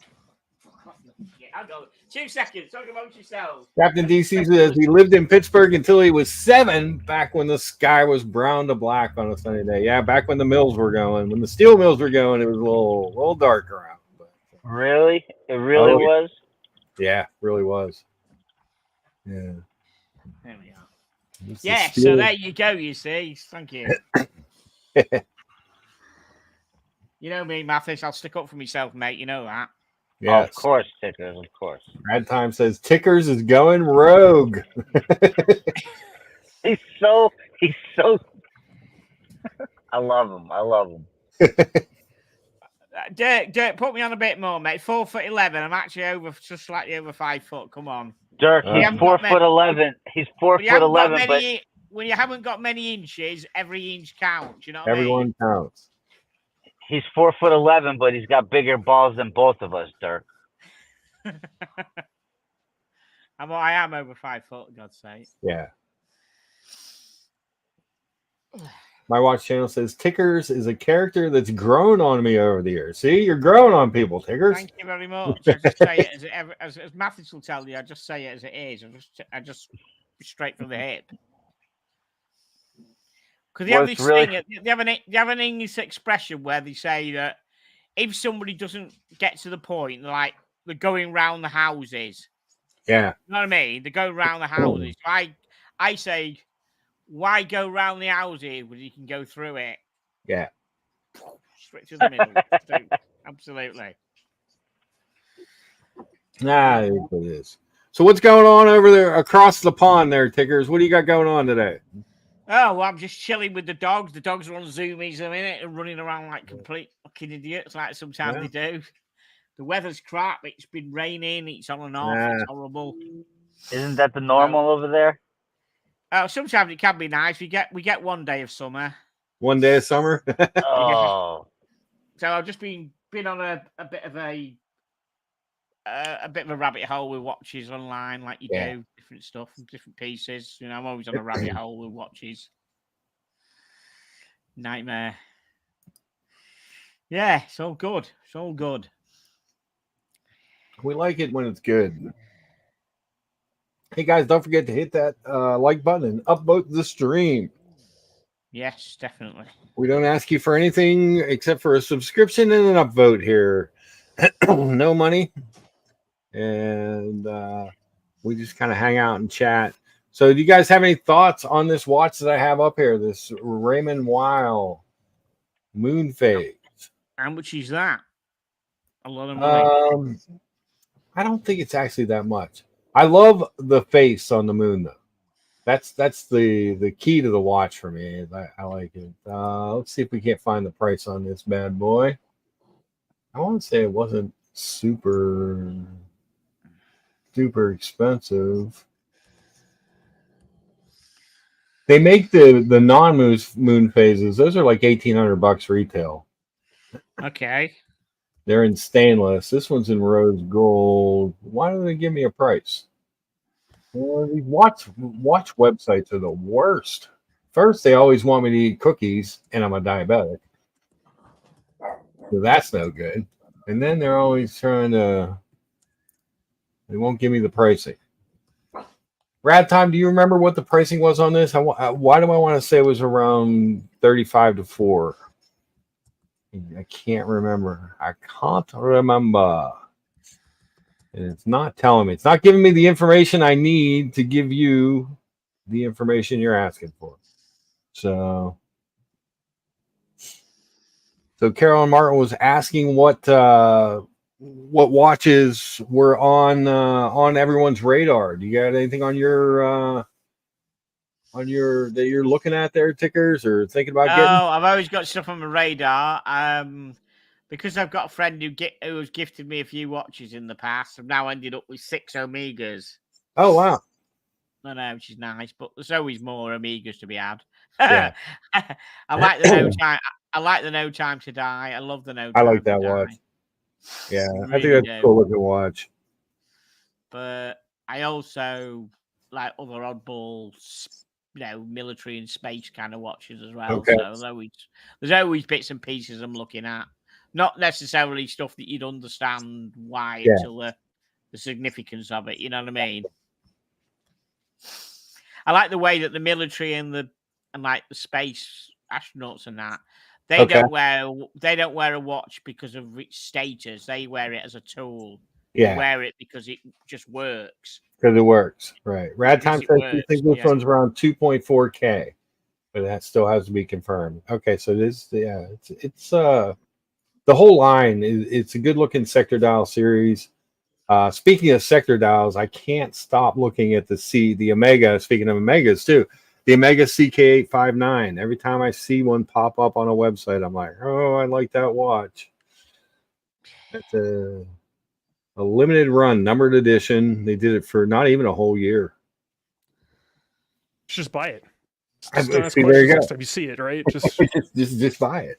just listen to your heart, okay, Mark? It's calling for you, okay? It's got. I'm not always sure about my heart. It's got all those new parts, new I valves. can't help you with that one, but I'm not sure it's always on my side now. It used to be. I knew what was there. Now there's stuff. There's extra stuff. I don't know. That's right.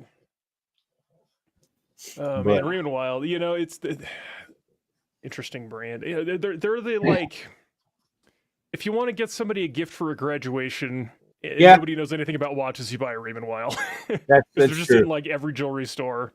Yeah, and like I kind of want to feel bad saying that, but I don't. Like, we can't. We could tell you Rad Time, but yes, Evan, he is. Two-Tone Peasant is indeed the one and only Evan G. It's hard to tell when you can't see the smoking jacket. That's right. I'm just out here, because I'm not, precious metal royalty, so I'm just a two-tone peasant out here just farming my potatoes, right? Just a surf working the land, Exactly. So, looking forward to the 13th.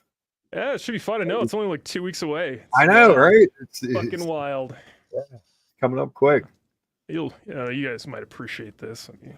So I think I've shown my grandpa's watch before, but I grabbed an aftermarket bracelet for it because I'm not gonna. Because like authentic bracelets are like. So when I first got this, you used to be able to find like the actual like vintage stretchy bracelets for like $500-$600 on eBay. Like everything's like $2,500, $3,000 now. So I'm like, you know what? Frankly, those old stretchy bracelets are crap anyway. So like. Honestly, at $50, this is probably better quality than those were. So, but it's just like it's designed for it. But it's what watch is that, please? Like I didn't catch what watch it was. What watch is that? Oh, it's a mid-50s Rolex Oyster Perpetual. Okay. Yeah, back when I'll show it again because like this is back when they had a bit more character to them, and I don't mean that in like a douche way, but just like look at the hour indices, right? The dagger hour indices. Yeah. Way cooler than the stick. Yeah. Yeah. So that's very nice. That's lovely. Love the color of that dial. The applied Rolex logo, Yeah. Love the color of that dial. Yeah. Wow, it's nice. So. Now, was it always that color, or has that got some patina going on? It's got water damage. So like my theory is because I have the original bracelet, but it is mangled, and so my theory is. I think you showed it to me before. Yeah. Can you show? Sorry, can you show his original bracelet? Because I've got. I'd have to dig it out of the safe. But it's mangled. It's the old stretchy riveted bracelet. Yeah. So. Because Forstner make a few old bracelets, old new stock bracelets. Mm. They make them that look like old bracelets, but they've got the Forstner makes some nice stuff. I've got one on my Speedy. I've got one of the comfort bracelets, which is similar to the old JB bracelet. But what's the best bracelet ever, Evan? Oh man, dude, that Speedy 57, like the Speedy 57. It's so good. Like it's such a good bracelet. That's easily the best bracelet the Omega catalog. I don't care what anyone says. I agree, 100%. Yeah, Brody likes that watch, but he doesn't like. He thinks the moon phase is creepy. It kind of is. It looks like the creepy moon emoji. If you got like a cell phone, you can look that up. It's a little disconcerting, right? I think that's why I like it. I think it's the appeal. You look at it, you're just like, I don't know how to feel about this. You're like hoping it's not going to be a full moon, so you don't have to see the moon phase. So, yeah, exactly. Buckley says, "Who would have thought we'd be here? All this drama for what? Let people do what they want to do. This is a virtual, supposed to be fun or interesting. Let it go." I agree, 100%. 100%. We got Sean in the chat. Good to see you, Sean. Good to see you, sir. Always the best dressed gentleman in the community. Amazing watch collection and just an all around good guy. Let's see. Two-tone, your points are spot on. I just really liked the moon phase. moon phase face on the piece. That's what that's what catches my eye on it too. That, and I'm a sucker for a sector dial. I'll always check out a sector dial watch. I don't own one, oddly enough, but I just for whatever reason, I like the look of a sector dial. Prada 38.5 says, Bucka, you're so right about that. It's all about watches and sharing our passion. Sadly, yesterday I was caught in a battle that is not mine and no interest on it. Well, and again, you go where you're entertained and hope for the best. That's really it's a virtual online world for the most part. It's not real, Brad Time says Lucha and I are a little twisted then. Yes, we love the moon phase. We love that face on the moon phase. But yeah, so Tickers, where at in the UK are you? I like I said, I've never been on the stream with you before. I am in southern England. I'm originally from northern England, but I now live in southern England. Oh, that's right. You know what? I was in the car and I was listening a little bit. Was it last weekend or the weekend before? I can't remember. But you were on the Colony stream talking about French fries. Yes, that's right. Or chips, as you call them, and how chips and was gravy. It in the north you could put gravy on them, in the south you can't? You put north. Yeah, that up north you ask for chips and gravy. And there we go. And you get the gravy and you slap. Oh, there we are. Yeah. Down here, if you ask for chips and gravy to the bloke behind the counter, you might as well say to him, "Excuse me, can I sleep with your wife?" Yeah. The look on his face is like, "You asked me for chips and gravy. That is absolute sacrilege." Well, no, it's not. Try it. It's nice. And try to convince the people down here to try it. It's like, you try to bring poutine across the pond, right? Yeah. You. So poutine adds cheese curds. So yeah, it's even better, right? You take the fries and gravy, and you just ramp it up a notch, right? You're kicking it up to a 13, right? Right. What's poutine? Sorry, what's poutine? Sorry, what's poutine? So poutine is it's fries or chips, I guess. Gravy chips. And cheese curds. Poutine. Never heard that. My 58 years. It's Canadian. It's Canadian, right? Like they used to be a Dominion. You guys should know this. Like you used to own them. You used to own them. Come on. Probably don't know. Probably not paying attention to what the kids are up to. Like I'm telling you, if you went up to a northern working chippy and said they have some poutine, you'd tell it to fuck off, will you? Will you take the cheese adds an element of it's just amazing. It's just amazing. I can't stress that part enough. Sean says, Mark, we had a meetup with the LA gang Thursday night. I saw a couple pictures of that. It was so good. Fine food, amazing watches, and most importantly, great company. Yeah, it looked like it was a good time. And that's really, again, I can't stress this part enough. That's really what it's all about, is having fun. It is. Yeah, I mean, the fun about going to London, it's not to see watches. I don't give a shit about the watches. It's good, but I'm going to see a load of people in June. I'm going to meet a load of people who I've never met before, who I've spoke to for I don't know, coming on to 3 or 4 years now, whatever. Long. I know. I'm just excited to go to Philadelphia so I can stomp around and grind bones to make bread and whatnot. So yeah, it'll be a good time. I can't wait to help you farm the fields. Oh man, I'm really looking forward to meeting you in person. I was telling some people at the dealership. I'm like, I'm like, I met some of these people, but Evan's coming in from Colorado, and he cracks me up. Like we're gonna have a blast. So, it should be a good time.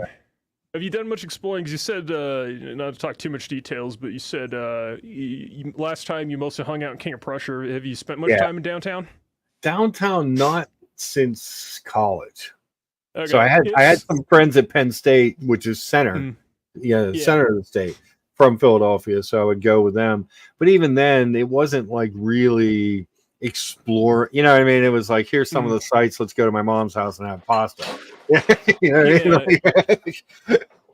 Yeah, it's a good time just to go buzz around and walk around. Yeah.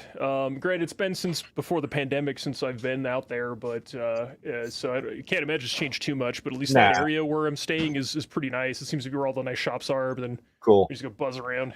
Yeah. Then we'll head over to like I said, I sent you the thing, the Watchbox 1916, whatever they're calling themselves these days. They're cool. That's going over, so that's cool. Rad Time says poutine is a meal after drunken nights out in Quebec. You know, it's funny. So, like, speaking of like drunken night out food, the one food request that people always seem to have, like in Denver, that we don't seem to have is doner kebab, right? It's it's you know, the kebab carts. It's something that, maybe that's like an untapped market, right? Exactly. Get yourself a truck, a cart. That's right. Yeah, you need a recipe. You need a recipe. But yeah. So obviously the Raven Weil. Who's asking about the Raven Weil? Rad Time was asking about that. You know, honestly, like I said, going back to the thing with Raven Weil is like, there's nothing bad about Raven Weil. It's just I feel like they don't do anything that necessarily stands out, if that makes sense. Right. That moon face stands out. Oh yeah. That's yeah, but in kind of an like the uncanny valley kind of way. You're like, like I'm expecting it to blink like at some point, and then the attraction. It's a haunted watch. Yeah, Buckley always says that why the day date was cursed. Mm-hmm. This watch could actually be haunted. That's right. You know, you just see that it completely turns like a 360, right? Just like a doll head, right? Yeah, exactly. Oh man. BW says if Evan ever loses a job, he could handwrite wedding invitations and make a fortune doing it. All right. Maybe I should do that as a side gig, so that I can have even less free time. It'll be great. Rad Time agrees. Kebab is another post-drunken night out delight. Yeah, we used to. So in Pittsburgh, we just called him the meat guy. There was a guy with a cart with like spits of meat on it. We was like, I don't think I ever knew what I ordered, but it was good. Have you seen Demolition Man, right, when they go into the sewers and he's like eating the hamburger, and then the other cop's just like, I don't see any cows down here. And it's like, what is it? It's a rat burger. He's like, oh, best rat I ever had, you know? Best rat I ever ate, yeah. Who doesn't love that? Exactly. And then there was a donut guy. There was a guy, I don't know where he got the donuts. He just showed up with a truck outside the clubs and they start selling donuts. And then we always had the original Permani brothers in the Strip was open, you know, past 2 a.m. So that was always a big spot. Because those sandwiches, they're good in general, but when you're drunk, oh yeah, that was good food. Yeah. Maul says butter chicken poutine is the best of both worlds. By that I mean best way to boost that cholesterol level. Ooh, butter chicken poutine. Never heard of that. Now I'm curious. Don't be surprised if you're on my Instagram and you see a picture of butter chicken poutine in the future. Yeah, there's a place by me that used to do like poutine, but they'd also add venison. Okay. So at times it's changed the watch. It's giving others. I know, right? I'm just wondering, like, are you guys not hearing that in the background? You just hear this la la la la la. It's coming from the Raven Weil page. You know? We go back to the Tudor. Oh man. Which again, I like mine better with the red and the gilt because this one looks too much like a no date sub to me. It looks like a homage watch. We have a question I was going to. So the one that I got, the stacked resin pen.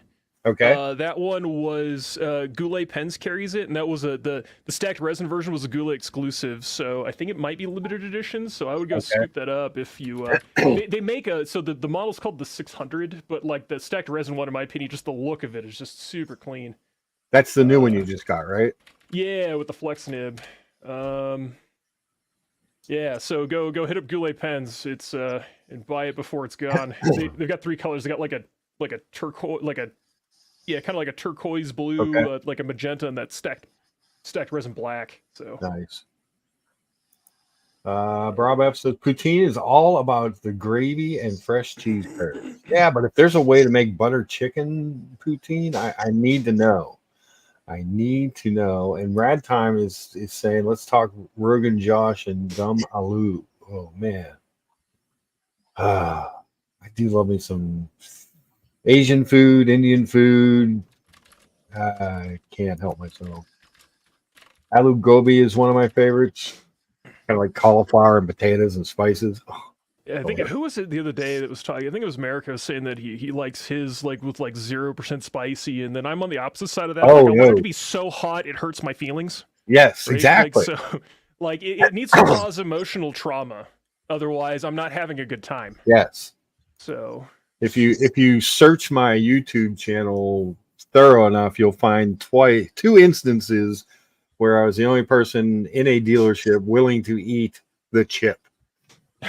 oh yeah, I've done one chip challenge. It ain't fucking around, but like it's one of those things where like if you've built up like a reasonable amount of tolerance to super hots, like you can do it. It's like I said, it ain't fucking around, but it's not like, it's really funny to see the folks that you can tell like their idea of spicy is like, Frank's Red Hot. And then they think they're badass. They're like, oh, I eat spicy food all the time. Or eat hot wings. And then they're like dying. Yes. It's like, nah. Have you ever eaten a ghost pepper or a scorpion pepper? Nah, then fuck off. Yeah. Go away. So that's right. Pickers, do you like spicy food? No, don't do spice. No, I'm a pussy with spicy food. Sorry, no. I like Chinese. It's not spicy. I've got too much of a sweet tooth, unfortunately, to be spicy food. I didn't realize it was Wednesday, but here's another hot take. The best way to eat cheese curds is the way Wisconsinites do it: batter and deep fried. Oh man, they are good. The deep fried cheese curd is good. I'm not gonna lie. But it's like its own category. You can't like it's not like a comparison, right? Like it's just like what's better, an apple or a pear? Well, I mean, it's for something a bit more different, But yeah, so, it's I mean, it's hard to go wrong with deep fried cheese of any type. I mean, I mean, you could deep fry a boot and I'd probably still eat it. So God, you guys and your deep fried stuff. My God, I mean, it's amazing. I mean, I've been to America about 5 times. It's like amazing. I mean, your breakfasts are amazing. I love American breakfast, proper American breakfast. Oh yeah, the big old like the big old like fluffy American style pancakes. They just like proper pancakes and everything, and just the whole thing. I love French American toast and waffles and just gravy on everything. Or there's like a how about this, Pickers? How about a big old egg bagel sandwich? That's right. That was my breakfast this morning. That actually looks too healthy for you guys. That's healthy, isn't it? Yeah. I didn't deep fry any part of it. That's fucking almost European. Fucking hell, yeah. That's right. I know. Lucha going soft with his healthy breakfast, like I want the breakfast that swoops in at the end of World War I, right? Like that's the kind of breakfast I want to see, right? Like so one of the big mistakes that my cardiovascular surgeon told me after the surgery, because I was asking about food, and there was a lot of the nurses and stuff where you got to change your diet to this, you need to do this. He made the mistake of saying, look, if you take your pills at your age, you'll live another 40 years regardless of what you do. Yeah. That was a mistake.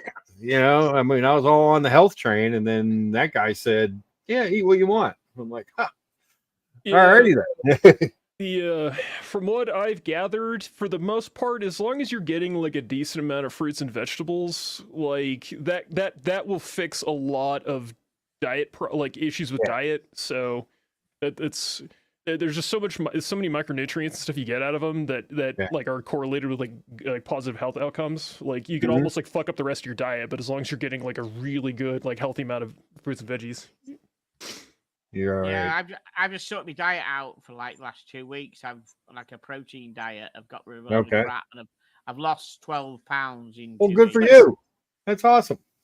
Feel better, I feel better for feel fiber in and stuff like that, and Yeah, losing some weight is good. I will tell you something else. When you have a heart valve replaced, when you get not to take the show into a completely gross direction, but if you get a little backed up or constipated, you feel it. It's weird. It's just weird. Like I can feel that there's something different in me. You know what I mean? It's odd. Yeah, I wouldn't have thought that. Rad Time says tickers. Some Chinese is super hot. Sichuan pepper chicken will have you sweating. Yeah, I don't. No, none of that shit. No, I don't have. No, Yeah. I love some spicy Chinese food too. I've had Sichuan pepper chicken. I had that somewhere. Where did I have that? It wasn't in Pittsburgh. It was. I think it might have been in Vegas at a restaurant in Vegas. It was delicious and spicy. Yeah, as long as it's like meant to actually be food and not just like practical joke hot. Because man, I went to like a Nashville hot chicken place in Phoenix, and they're like top tiers at one where it's just literally like dehydrated powdered like fucking scorpion pepper and ghost pepper and like Carolina Reaper. And man, I got about halfway through that sandwich, and what you learn, if you've ever done super hots, what you'll learn is you hit a point where it doesn't matter how much your mouth can deal with it, your insides cannot fucking deal with it. Right. And so that just ruined the rest of my day. I'm just like, too much is too much, you know. like when your intestines are cramping, you're like, that's I like that was a bit much. Yeah, so like the thing with the chips, there's no flavor to it. It just you put it in your mouth and it just burns all your taste buds away, and you don't taste anything. They coat the damn thing in charcoal too, so like it's got like such a neutral flavor. That's the thing that frustrates me. It's like just add like a squeeze of like lime or something. I don't know. Something. Give me a flavor, yeah. But I like to have a little bit of flavor. George Varhees with the hot take Sunday here. Bacon Spicy Sunday. He says bacon with pear pizza, anchovies with artichoke. You get your fruits and your veggies. Anchovies are jokingly referred to as Italian MSG. So, okay. Because it's got like they're actually loaded with MSG naturally, and so you get that really you're a foodie, so you know like umami, right? That really kind of like rich meaty flavor that kind of comes through. It's great. It's just like a garlic umami bomb that you can put on like most things. So exactly. Sean has ordered the obsidian version of your pen. Nice. Yeah, that's what I got. It's super cool. That stacked resin's neat, and then that nib. It's the closest I've found to a modern nib that writes like a vintage flex. It's just it takes no effort to get that thing to show some line variation, like just writing naturally. It kind of added some calligraphic styling to my handwriting. It was great. Cool. So your handwriting is amazing already. Yeah, so Sean, just make sure you want to write with a very light hand with that pen. So nice. Tickers, we also talk pens here. We like pens. Oh, okay. I've never really got into them because I can't write for shit. So I've been absolutely no use me getting a pen because it looks like a spider having a fucking epileptic fit. So that's why practice makes perfect. I'm a lefty as well. I'm a left-hander, mate. So no, you're the devil. Well, all lefties are supposed to be able to. They're supposed to be a bit intelligent. Oh, there you go. How's that working out for you? We're supposed to be better guitar players because something rather. All right. Well, Tony Iommi of Black Sabbath. I don't know. Hendrix is left-handed. Mark Knopfler's left-handed. Gary Moore was left-handed. So there's three pretty good players. Pretty good. Looking Glass, we were talking about the one hot chip challenge. I did it twice. It was good. America says, George Varhees, did you say bacon and pear pizza? Oh, no. Look out. Rad Time's got a tip for us. Here, let's see what we got here. Top tip: if you're eating Indian and it gets too much for you, ask for raita. Yeah, yogurt. The trick is to realize that the Indian food doesn't actually exist, and then it can't hurt you. So there's that part. But the raita is a good thing to do. Buckley, who also much like Mathis cannot spell Pittsburgh, Says the most offensive thing I've seen this week is a guy from Pittsburgh, Colorado, in the UK try and tell me what good pizza is. This is so offensive. I'm sending the clip to the dungeon. All right. People in the chat, how do you spell Pittsburgh? Buckley, that's some of that magazine that nobody cares about just rated Denver the best city for pizza. So suck it.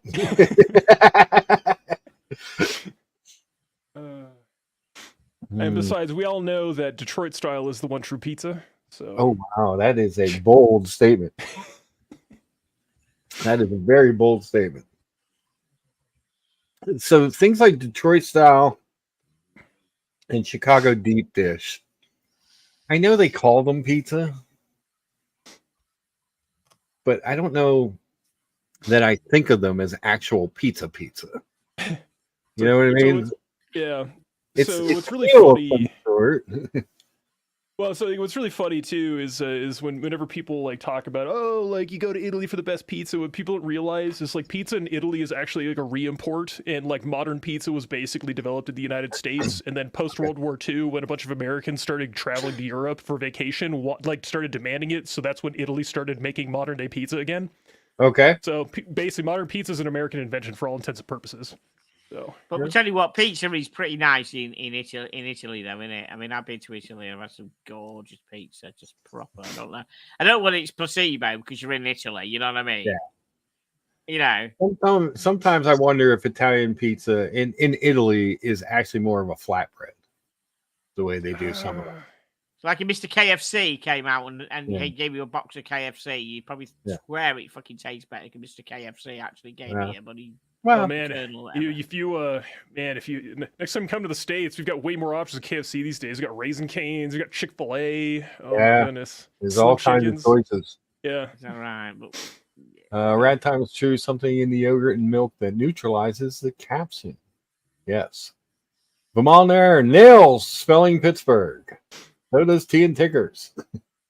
Yes, there's an H on the end. I don't know why. I knew that. Yeah. Do you know for like 10 or 20 years that the city tried to eliminate the H in the early 20th century, and people just wouldn't accept it, and they just went back to they just said fuck it, we're going to put the H back on. I think Sean didn't understand the context because he's saying he's answering that we know he lives in Pittsburgh, but he said spell it, so that's why we're doing it. Yeah. Yes, because Buckley left the H off. Right. Buckley says that Evan G. Hudingy said Grand Seiko is the best watch for the money. What's your point?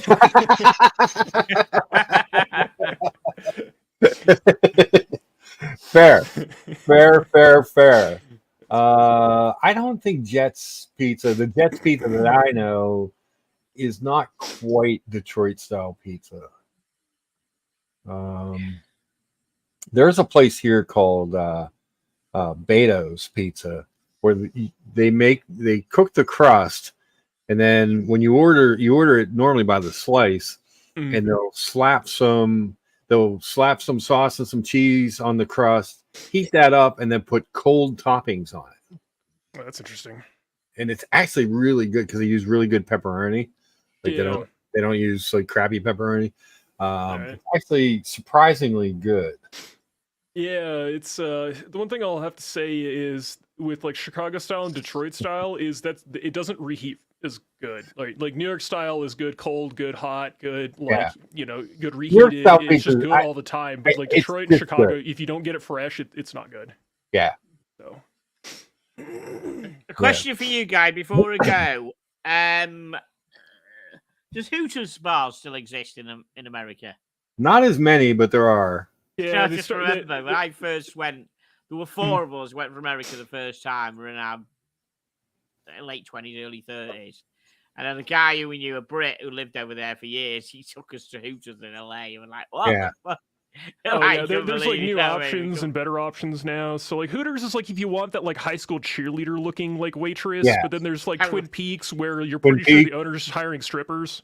Yeah, we got Twin Peaks, all right. We did. And then is Tilted Kilt still around? They were here for a little bit, and then they left. I haven't seen them in a while, but every time I go to Twin Peaks, I have yet to find the champagne room. That's right. Because I guess for the longest time, like Hooters would not hire girls with tattoos. Yeah. So, We just want listen. We're in our 20s. We're all single. And we just wanted some calendar girl pussy. You know, we saw it like, wow, look at this. You know, and some nice food. You know what I mean? We just and he said, "Go to Hooters." Like, wow. Ryan James says, I'm from a small farm town in Iowa, and we would eat gas station pizza. If you'd like to ban me now, I wouldn't blame you. I wish you didn't say gas station sushi. oh God. Because that's never a good idea. Let's see. What a question, Ticker. Seems you're a tits man. I'm an ass man myself. However, I look forward to corrupting you at the strip club.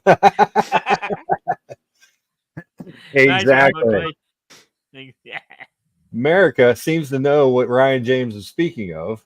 You must mean Casey's Pizza. Uh-huh. So, what do you know? And Ryan says, you bet your ass I'm talking about Casey's Pizza. I take it you're also a Midwest guy. Cool.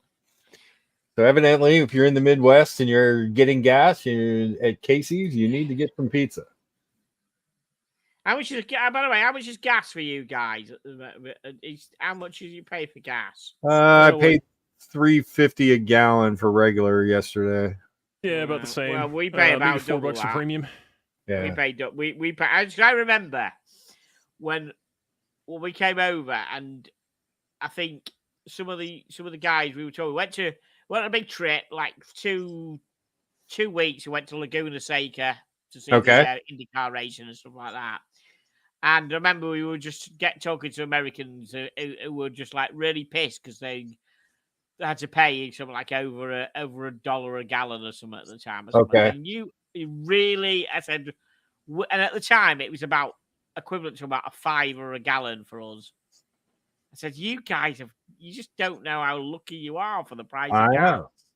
You just, they were really pissed that they couldn't get gallons for 99 cents a gallon. It's like ridiculous. It's so cheap for you guys. It's true. I remember when it went over $2 a gallon. I was appalled. There was a guy I knew. I used to ride Harleys. I used to be a Harley rider. I love Harleys.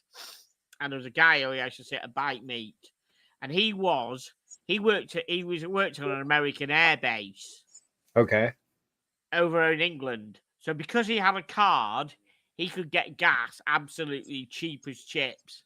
Because of the card, he got the tax taken off and all this lot. So he just paid absolutely nothing for gas compared to anybody else. Yeah. Unbelievable. So Looking Glass evidently cannot get screwdrivers in his ears fast enough as we talk about pizza that he hates. Rad Time says, gas station sushi? You're asking for a night on the throne and not the fancy kind. Yeah, that's a bad idea. My ex, I remember she had airport sushi. I was smart enough not to. She spent a lot of time in the bathroom on the flight back from Amsterdam. That was terrible. Wow. Right, listen, guys, I'm going to go. Thank you for letting me on your little stream. Sorry I haven't found you earlier. Oh, thanks for coming by. Appreciate it. Yeah, Matthew sent me the link, so cool. I will subscribe. Everybody check out T and Ticker's channel. Thank you, and I will subscribe immediately to your channel. I appreciate it. Thank you, Mark. Thank you, everybody. I will see you all again. Thank you, everybody. All right. See you, Tickers. Now. Everyone. Right. Ladies and gentlemen, that was T and Tickers. I was just going to comment. It's kind of funny that he used to ride Harley and I used to be a big Triumph rider. So it's a cultural exchange of motorcycles. The exchange of motorcycles. I like it. Wigmaster hitting the Google for me says that from 1891 to 1911, the city's name was federally recognized as Pittsburgh with no H. Though the use of the final H was retained during this period by the city government and other local organizations. Yeah, I knew there was some kind of weird story about them changing the name. Sean says, finally, LA has some decent places for pizza. One of my favorites is Pizzeria Mazza. It's close to my work. Yeah. Like, you know it's going to be a good pizza place when it's like a hole in the wall and you go and talk to a guy behind the cash register that's the owner and he just seems mad, right? Exactly. And he just gives you shit, right? That's how you know Fiori's. like that's how you know it's probably actually New York style pizza. Also, it says nothing about New York in the name, right? If it says New York in the name, it's probably not real. It's probably if you bad. go in there and then the guy behind the counter just gives you shit, it's probably gonna be good. So that's Fiori's, a few blocks from the dealership.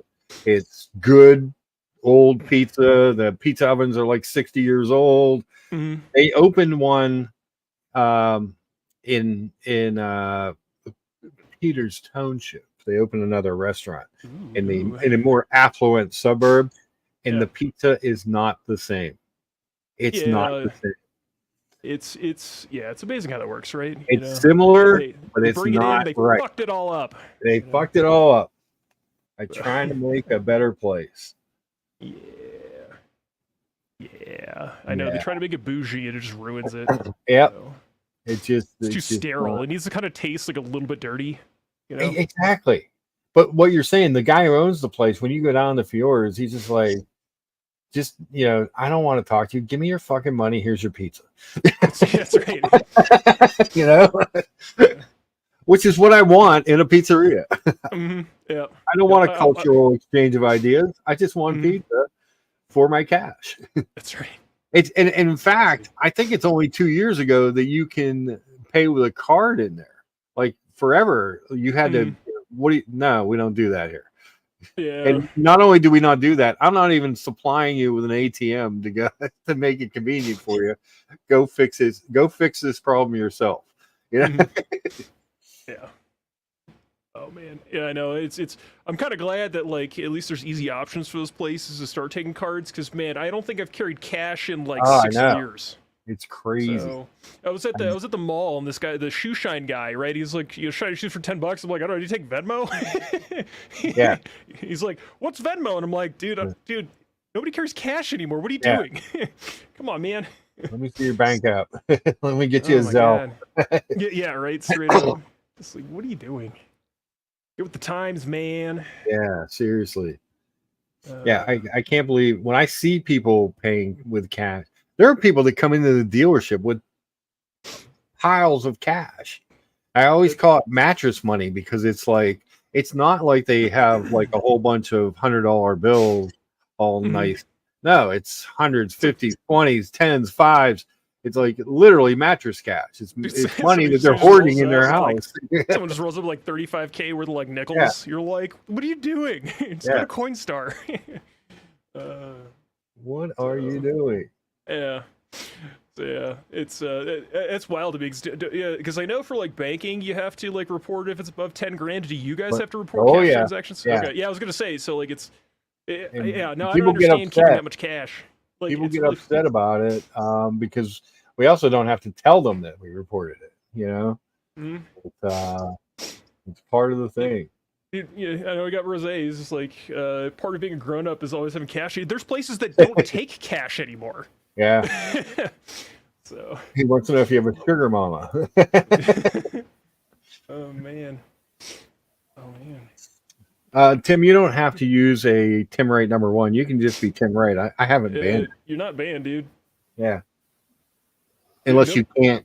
If you ban me, I'm not sure how that works. If it goes the other way. And if you want to jump on, no, because I think it's just like on his channel you can't comment and do stuff, which is like, dude, whatever, man. If you want to hop on, dude. Yeah, I don't care. Yeah, who do we have here? I have Rose's name.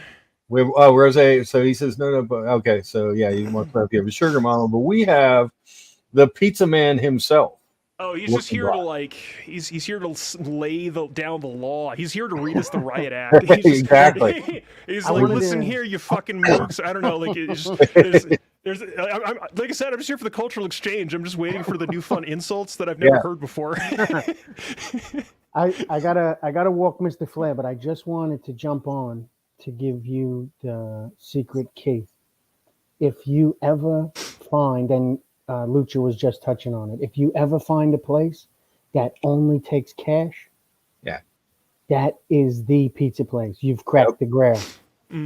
For them to just take the cash, they're putting those pizzas out over the table, hand over fist.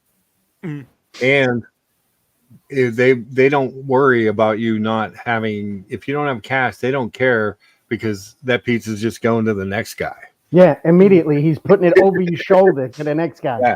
Please step out of line, sir. Yeah. Get the fuck out. Next. Remove yourself from my establishment. Exactly. I just like that Family Guy. It's like, hey, Copernicus, why don't you navigate yourself to the back of the line, you know? Buckley has a gut feeling that we're all in bins. I don't know. I was told that I was on a special list, so there you'll have that. But that's right. It's the list he keeps in his wallet. Just yeah, yeah. Special place on the board on his wall. All right, listen, gentlemen. I just wanted to stop in for that. Hey, the dog is set the ringing record the bell straight, in the you know? background. But listen, that's Appreciate it. 100% true. If you Go find a take place that Mr. only takes cash, jump on. yeah, go take Mr. Ric Flair for a walk. Woo! Woo! Later, boys. All right, see ya. Oh man. Oh man. Rad Time says Rose agreed. Cap must be in the purse, handbag, and bra at all times. All three places. Interesting. I know. It's just a lot of cash people. Because here, even Sean's like, I'm naked. I feel naked without some cash on it. It's so weird because like I'm that like transitional generation where like I used to carry cash around as a kid, right? But then as like online banking became more responsive, it just and also just new like POS systems like Square and stuff that allow like smaller vendors to take it. Like fewer, like if anything, there's more places that take card than cash. Like there's a lot of places that won't even take cash. Yeah. And so and also I don't know about you, but for me, cash, it doesn't even seem like it's real money anymore. You know, it's just like when I have cash, that's just money that I don't have to account for. So it's just I can just do whatever I want with it, right? Just piss it away. So I just don't carry cash. Yeah. Rad Time, huh? My great aunt always carried a $20 bill in her bra. It was a generational thing. Huh. Mm-hmm. There you if I go. try to hand somebody a 20, they're like, what the fuck am I supposed to do with this? But I also agree with BW. One of the reasons I don't carry it in my bra is it does irritate my skin. You know? Rose, I always carry enough cash to embarrass the other dude at the bar who doesn't have cash on him. I'll get this. Step aside. That's right. He carries cash for the flex. He's just there so that way to make you look like a fool. He just throws down a couple of C-bills and he's like, all right, let's get out of here. All right. I got this. That's right. Cash is king. That's an old car business axiom. I mean, so cash is king. We say that all the time. Sean, did you grow up in the cash is king era of the car business? Rose says always able to throw down a Hyundai. God, I remember being in that. I remember like always having cash.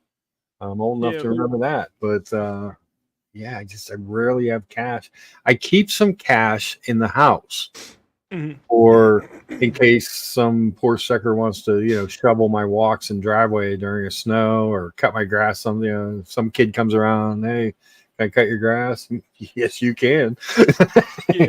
And I've got money to pay you. Although I kind of like to cut the grass, but every once in a while it's nice to have someone come do it for you. Well, again, they probably like over here. They probably look at you funny, right? Kids use Cash App these days. It's weird. Yeah. Right. You hand them a 10 again. They'd be like, "What the fuck am I supposed to do with this?" Like, what are you? You don't have a cell phone? That's right. They're like, "Okay, boomer," Yeah. So, man. Let's see, we got you. We got to get you on better skincare regimen, BW. No $1,000. I don't think I've ever handled $1,000 bills. I thought most of those were out of circulation because the $1,000 they used to have 1,000, 5,000, or actually they used to have 500, 1,000, 5,000, and $10,000 bills, and they were pretty much almost exclusively used for like bank-to-bank transfers. Okay. Most of them are removed from circulation though. I thought, but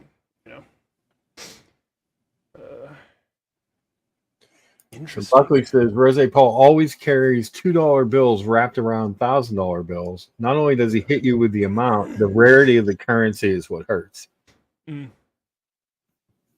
Except they still make $2 bills. You can just go to your bank and get them. Can If you you? really want to. Yeah. If you ask for them, they'll have them. Rose thinks these $1,000 bills are gone too. Yeah, most of them are. I'm sure there's a few floating around, but like if you took it anywhere, it would immediately go get shredded. So There's nothing worse than someone paying for a car with cash. Seriously, because your finance manager has accounted. Then I have to go verify it. Then someone from the office, like three. You have the little marker to make sure it's real $100 bills. It's I've been doing that with like 30,000 bills. Yeah. And like you said, nobody ever comes in with nicely, like fresh from the bank cash. No, it's just like a big old like duffel bag filled with like cash wads. Yeah. I had a guy at a what were those things called? Why am I drawing a blank? The belts with the like the change. Are you talking about like the ones with like the change belts like at arcades? Oh no. I know. I remember those too. No, these are it's almost like a purse you wore around your waist. Oh, like a fanny pack? Fanny pack, thank you. I had a guy come in, just open up his fanny pack. He was putting like 10 grand down or something, and there's just all this wrinkled up old money in his fanny pack. I was like, gross. He's like, yeah, I only wear this when I have to buy something. I'm like, oh, there you go. I just imagine some asshole walks in and it's just like 10 grand, but it's all like paper cranes, right? Yeah, exactly. Yeah, you're like, this is beautiful, but really annoying. Yeah, thank you for the origami, but part of the reason $2 bills are in short supply in March every year. Oh, there you go. Sean says, ironically, I always pay with my card. I spend cash for mainly valet. Yeah. If I know I'm going to be using a valet, I'll make sure to get cash. Yeah, it's funny, like, yeah. Yeah, if I know that I'm going to need some cash, I will grab some. A lot of times, if you're going to it's easier now because they can break that stuff up. But like in the past, if you're going to a dinner with like a whole bunch of people, it was just easier to have some cash. Like if everybody was paying their own, it's easier to have some cash. Oh no! You mean you don't tell the poor wait staff at the very end of the meal? It's like, no, we're doing individual checks, please. Yeah. Like it's like 20, and they have to like hand pick their all the favorite items. thing. Although most restaurants now, if you tell them that, they're able to go back and do it real quick on their POS system. I know. See, I'm like 0% of shade. He's like, does anyone here rock a fanny pack in the 80s? Dude, I have one now. Dude, the pandemic, I'm so casual these days because I can just throw all my pocket shit there, and if I don't want to put real pants on, I can just walk around in fucking like Ralph Lauren pajama pants and just go to the store. I don't give a fuck, right? Like I'm not there to impress anybody. I'm there to buy groceries, right? Yeah. It's not a job interview. Looking Glass says that's how my crazy old man still buys cars. He comes in with a duffel bag. I love him. So old school. Oh my god. Yeah. So much work. So much work. Yeah, I went to my 80 yesterday. It was good to catch up and visit. So thinking trying to figure out what's next on the old list, because so far the Guinness has been like pretty much eating all of my wrist time. And I know I was talking day, but like also, I'm young enough, like I don't need to race for that. I've got plenty of time, so I think I'm gonna shoot for the new the Mint Dial Sky Dweller. I got a big enough wrist, I can pull the wrist, I can pull it off, and then that's a beautiful watch. Oh yeah, absolutely stunning. I like the Sky Dweller in general because it's kind of different. It's got some complication to it. Mm-hmm. It's just such a good looking piece, and that mint is just it's mint. Yeah, it's cool, and I think it'll kind of it'll tick that box for like a nice green dial in the collection, because then like I like having like color in the collection, right? So the Guinness, obviously black and gold, very kind of like weirdly enough being two-tone, that's probably my most conservative watch, because then I have the Milgauss, which is blue, but it's like kind of flashy blue. I've got the Speedy, which is red. at some point, I would like to get the new white dial speedy, but whenever those become really available, just to have something a bit. But even that's kind of like flashy, right? It's got that one pops, but got some pop. And then I've got the Fears watch in purple, so it's kind of fun, color for any occasion. It's true. Sean used a fanny pack once on a trip to Europe, and he'll never do it. I can't even picture Sean with a fanny pack. That's actually the funniest visual I've had all day. Frank Cannon. I never used a fanny pack, but it seems very practical. I had a friend buy me a fanny pack with a holster in it. I thought that was kind of interesting. To be fair, if you wanna be strapped, right? Yeah. And then it's technically concealed if you live in a place true. that does that.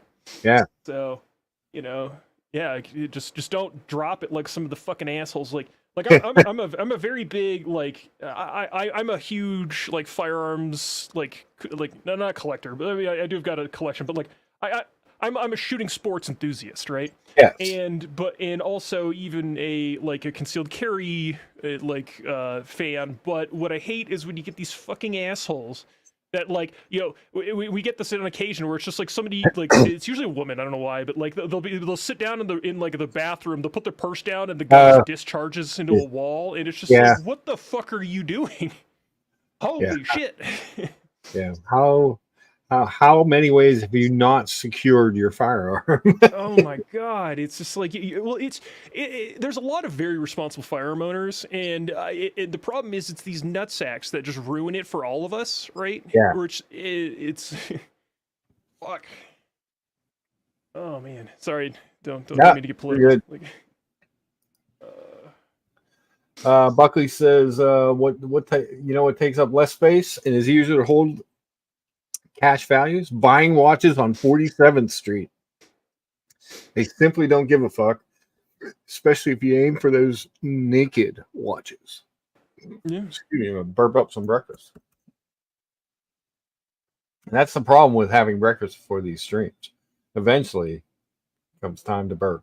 So if you just had your microwaved egg puck, you wouldn't have that problem. That's right. It's the peak of culinary innovation, right? Can you imagine if I started off next Sunday's show with microwave egg pucks? You get enough up for me, Mark. Again, one. At least I'd have one. That's right. Looking glasses. I'm just gonna say, look, any retired cop I know has a fanny pack with a revolver in the back of it. Yeah. So this one had a pocket, and then it had like a stretchy strap to hold the gun in place in that pocket at the back of the. Yeah, especially get a little pocket hammerless or something. Yeah. Is perfect for that. I used to be a big revolver guy. I still I prefer to shoot revolvers because I like I don't know, the semi-automatic action when it feels weird when you're not used to it, like the slide the slide kicking back and the after you fire, but as opposed to a revolver where the entire energy exchange goes in your arm. Yeah. But it's but yeah. Well, it's a fixed barrel. Yeah, it's just nice having the extra capacity though with magazines. So. You just don't get the capacity. Yeah, because the bread is not, but most semi-automatics are twist and turn barrels, so they're not as accurate. It's either tilt lock or because I know the Beretta PX4 Storm. The Beretta has a fixed the Beretta has a fixed barrel. Well, the M92 FS is a fixed barrel. They've got some other semi-automatics that have the rotating barrel. Yeah. And but a lot of other things are like the John Browning 1911 tilt lock. Yeah. Tilting barrel. So Buckley says the only excuse for a fanny pack is carrying a gun. So all the guys in the UK are just soy boy. Ooh. Especially because they call them bum bags over there, because to them fanny means testicles or something. Oh, okay. So. Rob F says, welcome to your family-friendly stream. Yeah, exactly. Well, for today, probably going to make myself scarce on the watch stream chat moving forward. Peace. Well, Rob, if you're ever bored on a Sunday morning, stop by. You're always welcome. Rose, when I was in 6th or 7th grade, I used to carry around a throwing star. We thought they were the coolest things until we cut our local man. Ooh, yeah. Paul was a mall ninja. Yes. Oh man, former Mathis says, "Looking Glass, it's Lucha. This isn't Godfather with Luca Brasi." Yes. Who? Oh, I still probably, if I go up in the attic, I could find you a couple pairs of nunchucks. Silliest weapon ever. I normally just end up smacking myself in the head. At some point, when trying to impress someone with my nunchuck ability, I nunchuck myself. Sounds about right. It's gonna happen. Rad Time says no fanny means VJJ, to use the right term over there. Interesting. See? Interesting. This is why we like our well-traveled, cultured people. Yeah, again, we're here for the cultural exchange of ideas, like what fanny means, right? Exactly. You know, it's that kind of stuff that brings us all together. You know. Yeah, 100%. Rose says, "Yep, Rad Time. I recall that." Yeah, that's a big deal. That's a big deal. But I want to show. I did want to look at something here.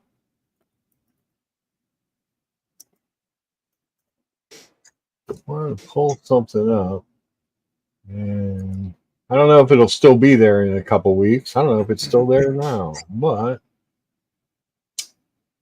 there is a watch that they have at the watch box that was intriguing to me. That being one of my favorite watches to talk about in the past. I haven't talked about it in a long time, but Mark's buy it right now. Damn, just add the cart. that damn deer artifact. Showed it on the stream again the other day. We can watch you light money on fire in real time. It'll be great. It'll be great. The specialty CK859 from just tell them you'll pick it up in 2 weeks, you know, and then 2 weeks. That's right. It's a 39, so I think it's a tad small. Well, but with on the leather, it's big dress. dial, and also like dress watches are meant to fit a bit smaller, but also white dial, so visually a bit bigger. Excuse me. So I think you can pull it off. Yeah. I mean, granted, you know, vintage, but this is a 34, right? So yeah, it looks a little small, but like it doesn't look ridiculous. Yeah. So. I've never seen one in person. Only pictures and videos. So I don't know. I just don't know. We're gonna go to Watchbox, and it's gonna be like the Indiana Jones moment. Where you're like weighing out a bag of sand to like swap, right? And then where you have to like haul ass where the boulder comes and crushes us. Sean is leaving us. Thanks for stopping by, Sean. Enjoy your day. See, Rad Time, she's right. It's the sector dial Segway. Rose says, as far as dress pieces, that's somewhat casual, pretty versatile. Yeah, I don't know I don't know why I've always had an affection for this watch. I don't know what caused it.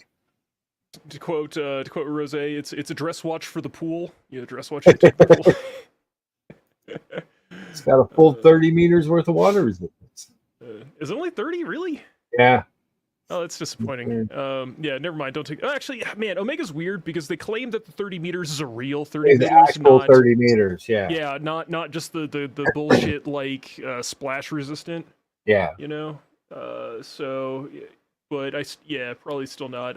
I wouldn't take anything with less than 50 meters into a pool. In a pool. And it's a leather strap, so that's just. I wish it was a deployant. It's probably I was going to change something on it. But it's a version of the 8900 movement. I think it's an 8926. So it has the jump hour hand. Yeah. And it is the double barrel escapement. It's a manual wind like your 57. And like it's funny because like the only thing I don't like about the because the 57 is like the 9906 or 9903 or whatever it is, but like is actually like I would actually almost prefer it didn't have a date like that. Yeah. Especially with you have to set it via the jump hours. So I feel like, especially with the wearing the GMT all the time, when I do go back to 57, I spend like fucking 20 minutes just spinning that Just jumping getting it all hour hand set up. around to set the day, because it's like perfectly 15 days off, right? Yes. So, oh my god. It's a dress piece, Wigmaster, but I can see it's got a little bit of versatility. JLC Master Diver Chrono had strap and chrono, and they claim you were truly fine to 100 meters, but I never trusted it. Yeah, my JLC Polaris does not have screw down crowns, and they claim it's good to 100 meters. Maybe I'll test it. Maybe I'll test it when it comes back from the shop. Hamilton khakis are the same way. It's not a screw down, and if you as long as you don't like twist it while it's underwater, it's probably fine. But fine. It definitely makes people a little makes me a little leery of it, a little nervous, a little twitchy. So what are you gonna do? But yeah, Dear Artifact, I hadn't really thought about this watch in so long, and then he was doing the unboxing of the 1908, and he showed this for a size comparison between the two. Mm-hmm. I was like, man, there's that watch again. And I used to talk about this watch incessantly. It's like the one that got away, right? So Mark's just like standing outside a watch box, holding a boombox, playing a fucking Peter Gabriel, Yeah. Rose says Vacheron Constantine tests water resistance with the crown out and then with the crown in to make sure Overseas is water resistant to 50 meters with the crown out. Interesting. Yeah, Vacheron is like, they work so hard for like how little respect they get in the community, which is a shame. Yeah. And I still I think it was the Vintage Watch Services channel with Stian, the Norwegian watchmaker. He had a vintage VC, and like he was showing like on the underside of like bridges that nobody's ever gonna see unless you tore the whole watch apart. And even then, some of these are kind of like secret, sneaky screws. Black polished every screw. Wow. For Vacheron. So they just so much care and attention, and they just don't get the respect they deserve. So Frank Cannon says, does the bezel on your Polaris rotate when you don't want it to? I've heard they move too easily. So it is easy to move. It doesn't move just on the wrist, though. I think one time I looked down and it was a little bit off. I'm really anal about that triangle being at noon, at 12. So I had to move it back, but it doesn't move. Now I have the Legend Diver as well, and those are both screw down crowns, and that is a 300 meter water resistance on that one with the internal bezel, but it doesn't move that. It's not as easy as it doesn't move as much as I thought it was going to be moving. But Kyle D says he has an internal bezel watch and it moves so easy. Which one do you have, Kyle D? That's why the VC motto is if you can do better, and you can always do better. Which one do you have, Kyle D? I'm going to drop a link in the chat if you want to pop on and tell us and or show us as well. But yeah, so it's amazing to me that there is an $8,000 difference between my Polaris and my Legend Diver. Yeah. But my Legend Diver has dual screw down crowns and it is water resistant to 300 meters. Yeah. Well, like I used to, the point I used to make was you pretty much like $100, you're getting like a 90% perfect watch, right? And then each zero you add adds a 9, right? There you go. And it's just, you just kind of asymptote towards 100%. Got it. Kyle D has a Bulova A15 pilot's watch, so not a dive internal bezel. Cool. Can't jump on at the moment. Kyle D, what? Oh shit! I'm not. He's just mad that my abs are slapping his jets around. Check out his whiskey channel. It's pretty cool. I've been checking out some videos. I actually caught an early one of his episodes. I was giving him feedback and WhatsApp. Yeah. It was kind of fun. It's good stuff. What's the name of? Do you remember what the name of the channel is? Go look it up. Shit, I'm subscribed. Hold on. I know, me too. And I'm in StreamYard, not in YouTube. Is it just his channel? Is it just Kyle D's Whiskey Channel? Kyle Dyer? Yeah, it's just his channel, just Kyle D. Okay. Yeah, just go over to Kyle D's channel and subscribe. It's good. It's good talk. Good stuff. Support. Always support people in the community when they're doing stuff. What was the game the other day? It was 6-2. Not rubbing it in or anything, but what are you gonna do? It happens. It happens. Kyle D, you're in Canada, are you a Leafs fan? Because they seem to be imploding. I do have the no date Polaris. I'll pull up a picture of it. So I sent it in for service because my class, there's 4 pushers on the class, and I love the class because it has micro adjusts on either side, even though it's a butterfly. Yeah, but that's really nice. It's 4 pushers, and the one was really sticking. It made it hard to not so much put it on, but when you're trying to take it off, because it's like kind of close to your wrist, and you're like. So I found that to be annoying, and I thought it was running a tad slow. Yeah. And so I sent it in, and they're replacing the clasp and giving it a full. They're tearing it's still under warranty, right? Yeah.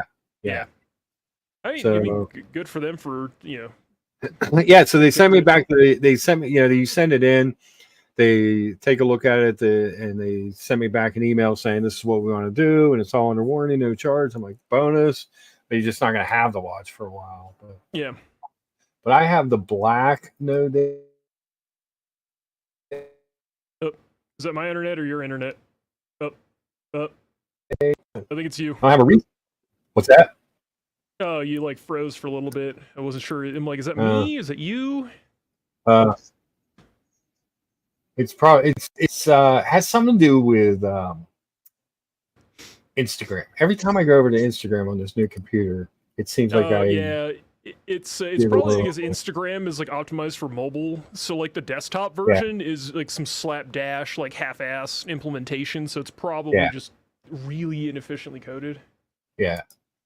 I believe that to be the case because it is annoying. But there is my no date Polaris. The blue one's really nice too. BW has the date Polaris in blue. It's beautiful as well. Dear Artifact, you're upset. You did it, dear Artifact. It's your fault. My obsession with the CK has returned. You showed it on the screen the other day. I was like, as much as I love the 1908 you unboxed, if you remember, I'm like, hey, let's can we see that CK859 again?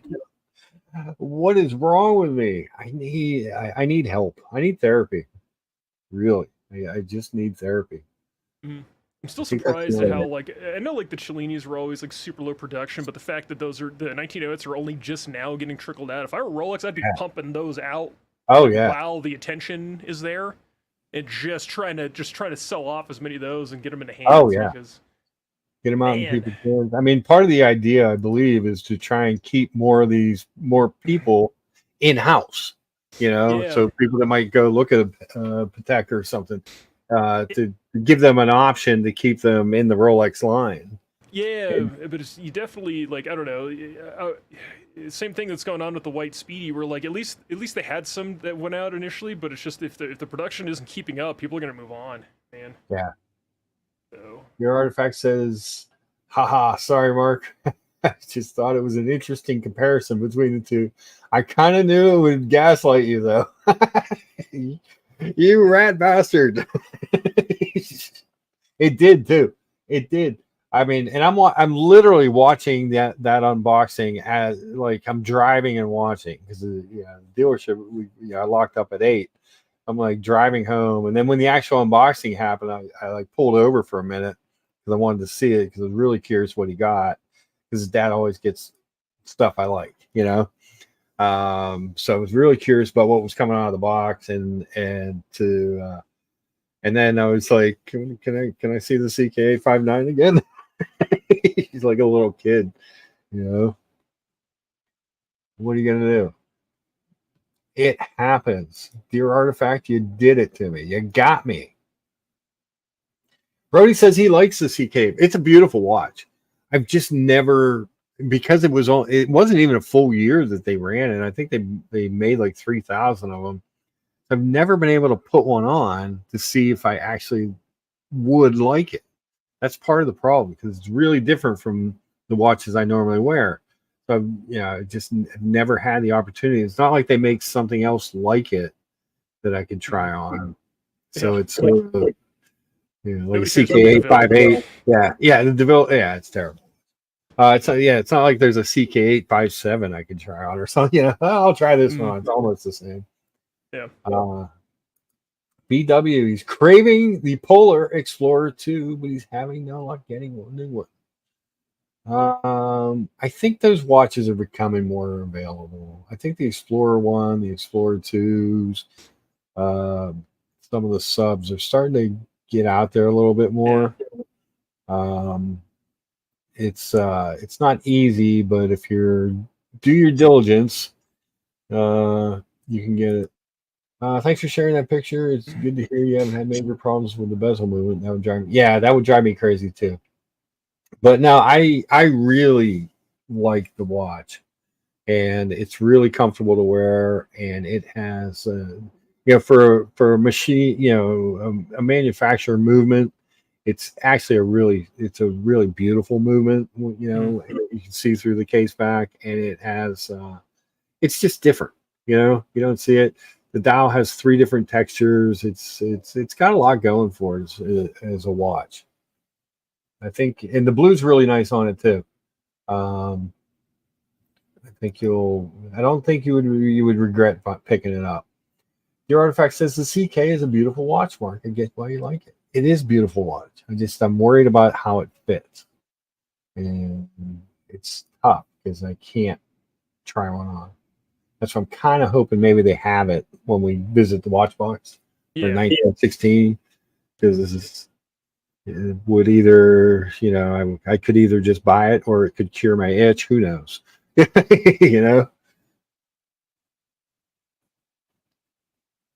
Yeah. Here's another guy who can't spell Pittsburgh. What is wrong with people today?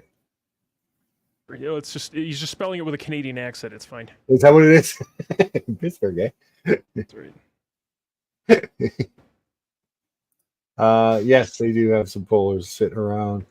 I've had my name on the list of 280s in Connecticut for months. Well, I mean, some of these watches it's more than a month or two game. I mean, that's still the reality for a lot of these, even though there's more. And I'm sure there are some ADs that are still holding back, and I think the ADs span the gamut of there are a bunch that probably do have like watches just sitting in the vault and they're just waiting for dangling them in front of people. But then there's also a bunch that just don't get as many. Yeah. Although I was talking with one of my ADs yesterday, and they actually got an off catalog piece to sell, which was cool because they're not a super big AD, and so they basically kind of got challenged with trying to sell one, and they got it sold in under 24 hours. So yeah, super cool. Yeah, I told him like, if you ever get more of these, like I could probably find a buyer for you. So there you go. The only echo I hear is Echo and the Bunnymen. Yeah, it went away. It was there for a little bit, and then I don't know if it was on my end or the network connection or something like that. So it's hard to tell sometimes. Dear Artifact says, "Isn't it strange, Mark, that they didn't really announce the CK, and they ran it for such a short time? I've always found that very weird." Yeah, there was no announcement about that watch. It just sort of showed up in ADs. Yeah, and you'd start seeing some videos about it, and I thought, oh, plenty of time. They'll run that's a great watch. They'll run that forever. False. Thanks for playing. That did not run forever. But what are you going to do? Yeah. Brody says, try on the Longines sector dial for fit and style. That's another one I like the look of. Not quite as much. Same as the CK59. I thought that Longines was a 38. Maybe I'm wrong. 38, 39. Man. Yeah. I have to check it out. Yeah, it's 38.5. Oh, there you go. Right in between. Perfect size. Yeah. Perfect.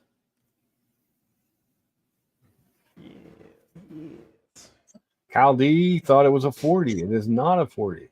38 and a half, Brady said. Yep. You have to check that out then.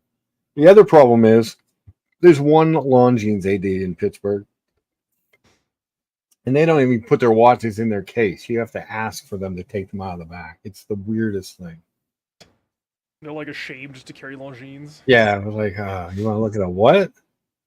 They're like, come quickly before anyone sees, you know. Yes. Hey, Bob, do we still carry those Longinis? Them Linguini watches, you know. Yes.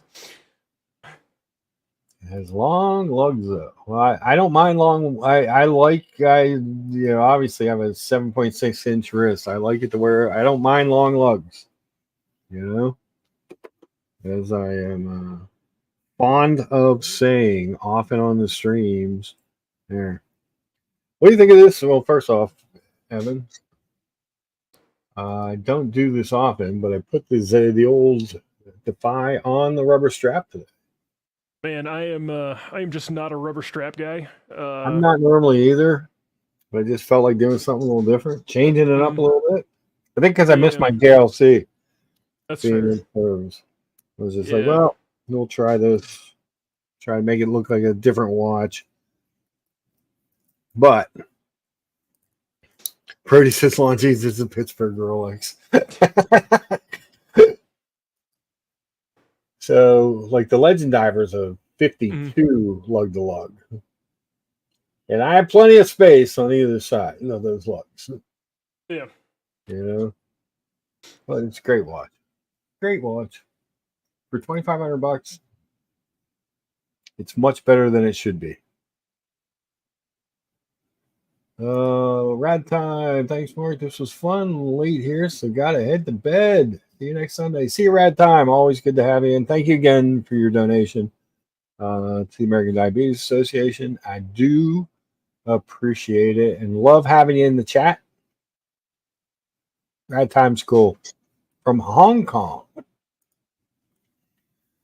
You get to meet some interesting people. Brody says, yes, practice safe watch wearing. Put the rubber on. See? I can do the rubber. Like last year, I did the rubber deployant on the SMP 300 for most of the summer. It is comfy in the summer. And I just... it has to be a quality rubber strap.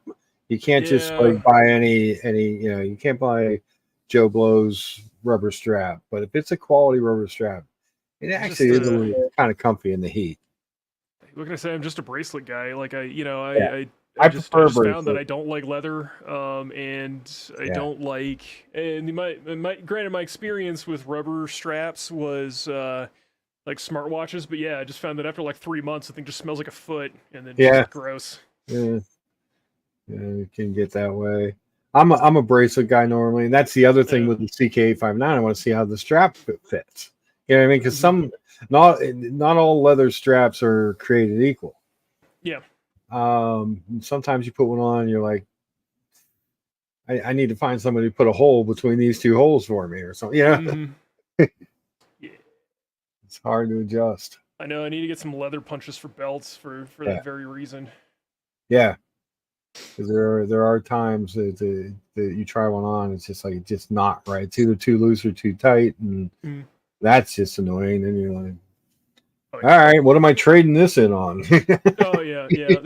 That's kind of what I ran into with the pistachio. Is just handsome watch, but I felt like I just was never wearing it, and the part of it was the strap experience. Same thing, just the leather, and that was alligator too. Yeah, it's a beautiful watch, beautiful strap, but if it doesn't fit right, and you want to talk something that's going to smell like ass after a while. If you wear your leather strap in the heat for a while, that can get a little pungent, schmutzed up, or like it rains and then it's like stained permanently. You know, don't want to deal with that. Yeah, it's bad. It's bad, but Oh man! So you went to your AD. Did they talk to you about anything? Yeah, we were just chit chatting. Again, I was talking about like I don't think I'm in a rush for picking up a date. I'm still young. I'll live to at least hopefully 55. So so I got time. So I figure, and I really do like the Sky Dweller. I like the Sky Dweller too. Did they? But what I'm saying is, did they say, "Well, we thought maybe this for you next," or sometimes they do that. No, they don't. Or were they on board with the Sky Dweller? They're on board Sky Dweller. Actually, based on my essay was like, as long as it's not the blue one, I think I can get it in a reasonable amount of time. Oh, cool. So so green. Apparently, the green doesn't have as much demand as I would have expected. I would have figured everyone would go crazy for it. Yeah, I thought the green was the hot model. So she told her, if they get a green one on Oyster, let me know. I'd also take Jubilee, but I'd prefer Oyster. Okay. But yeah, and just let me know if one comes in. She's like, if we had one, I told her, look, I would buy it on the spot, frankly. But she's like, okay. So that's the thing is I feel like there's a culture difference between some of the East Coast ADs where they're, I don't know, and like the ones out here where they're just a bit more. I mean, Denver's relaxed, right? So it's a bit more casual, a bit more of that actual, like, when you're like Olive Garden, when you hear your family kind of thing, right? They're not going to push shit at you that they know you don't want. If you ask for it, they'll try to get it. You might not be the first on the list, and they'll tell you, like, yeah, sorry, I've got like, especially with my AD, how they work is they rotate through, like if they get a piece, like per piece, they'll rotate through the sales associates, right? So like who got like, so who's next on the list to sell this, right? And then they get to work through their client list. Like they're very upfront and open with you. And there's the whole thing is just, we don't want to deal with bullshit, right? So well, that's good. That's good. That's preferable. Definitely preferable. The artifact says Sky Dweller is kryptonite for small-wristed rat bastards like me. Beautiful watch, but it would eat at my wrist. It's a big watch. I got to try. They had the I think it was with the rose gold slate dial as an exhibition, so I got to try it on. That thing is a hunk of metal, though. It's heavy, but like as far as size wise, it fits pretty good because like I don't have huge wrists, but I have very flat wrists, and so for me, I could probably wear like a 44, 45, 46 if I really wanted to. So 42 like fits pretty well. So, did we lose Mark? Mark, no, Mark, and he's gone. All right. How's Oh yeah. Oh, is he back? Oh. Can you hear me now? I can hear you. Oh, can you hear me now? I came back. Like I thought you left me alone. I was so scared. Yeah, I clicked over to Instagram again, and then it did that weird thing again. Gross. Are you using what browser are you using? Chrome. Try Firefox. All right. Just because like Chrome is a notorious RAM hog. Okay. And if yours is the new M2 iMacs, the RAM is like soldered to the board, and then they do a bunch of like fancy like Apple does a bunch of fancy shit to try to streamline the experience, but I think Chrome is just such a RAM hog. Okay. So yeah, just give it a shot. It might. This is a long conversation. You might experience a little bit of idiosyncratic behavior because Chrome is so dominant that like websites are kind of quasi optimized for Chrome. So sometimes Firefox will misbehave a little bit for things. It's much better than it used to be, but it's just I found it's just lighter and leaner. Okay. So I'll have to check it out. Just give it a shot, and if you don't like it, like you don't have to use it. So it's a free country. Yeah, you can do whatever you want. Speaking of which, there's the blue Sky Dweller on my wrist, and like I already have a blue watch, so like I don't need another blue watch. So I'm like, conveniently, if you can get me the green's the color I'm looking for. So right.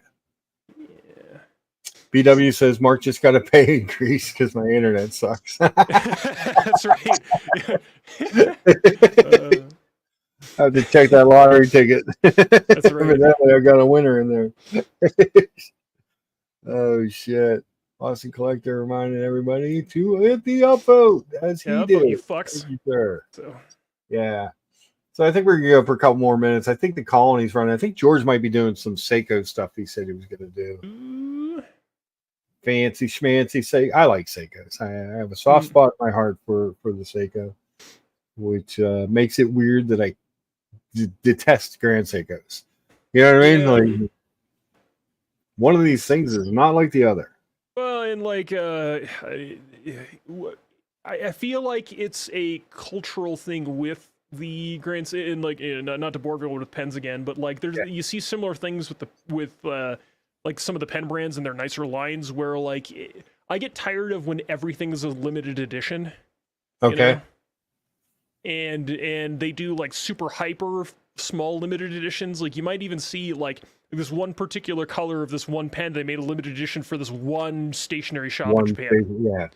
And that's a very Japanese thing, is my understanding, is doing like the super, like everything's like a limited edition and stuff like that. So Dear Artifact reminds us that he saw the solid gold deep sea on the wrist yesterday. Obviously, it's a hunk of gold, but it actually looked like a nice fit.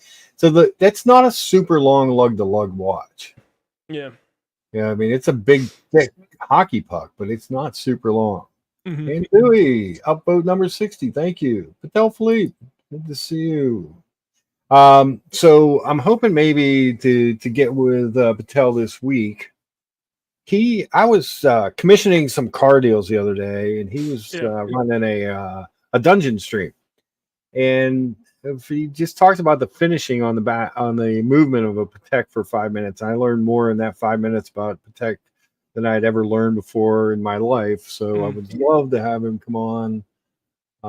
Hopefully, maybe we can set something up for next week.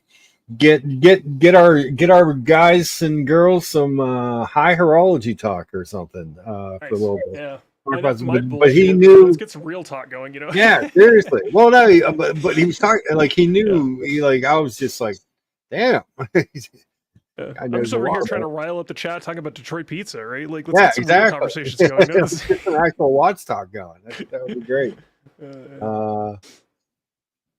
Cool. He's wearing his Seiko today. Cool. Nice. He got his turtle on.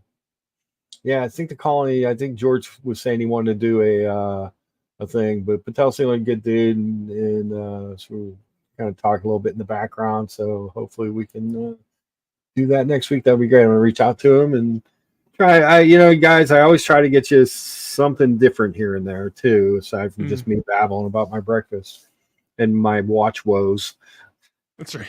I'm like, for the 60th time, Mark, the CK859's never coming back. All right, they're not. Like, there is no re-release. Like, you shed too many tears. It's time to move on. That is 100% Dear Artifact's fault. Totally gaslight. He knew what he was doing. That's right. He's dangling that carrot. So. I was waiting from a note from his dad saying, "Hey, by the way, that's for sale or something." That's right. Just kind of like waving it around, just to like entice, and then just bam. If I had this, but you're like, why is it showing up with the promotions folder in my email, right? So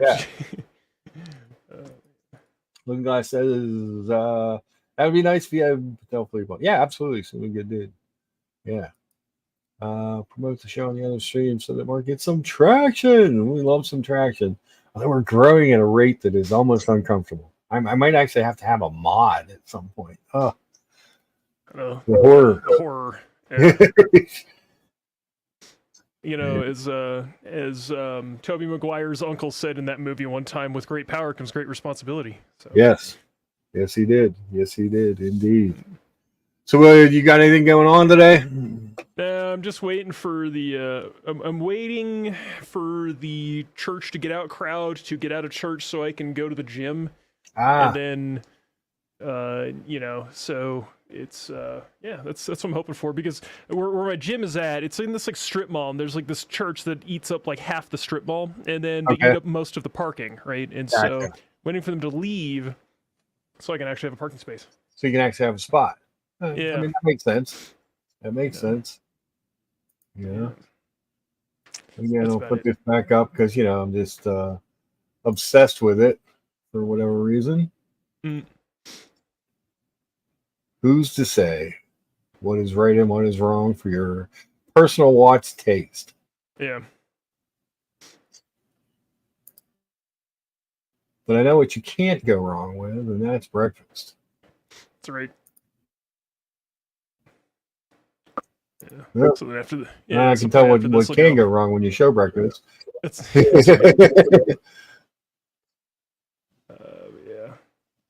Yeah. Let's see. Let's see. Patel says, Mark, we talked on the dungeon about why you bought your first high-end piece and the anxiety new collectors get when exploring the next brand after. Yeah, it's true because you do. I know when I even when I bought the Zenith, I'd owned Rolex. I've owned a bunch of watches and Megas and stuff, but when I got the Zenith, I was a little about it.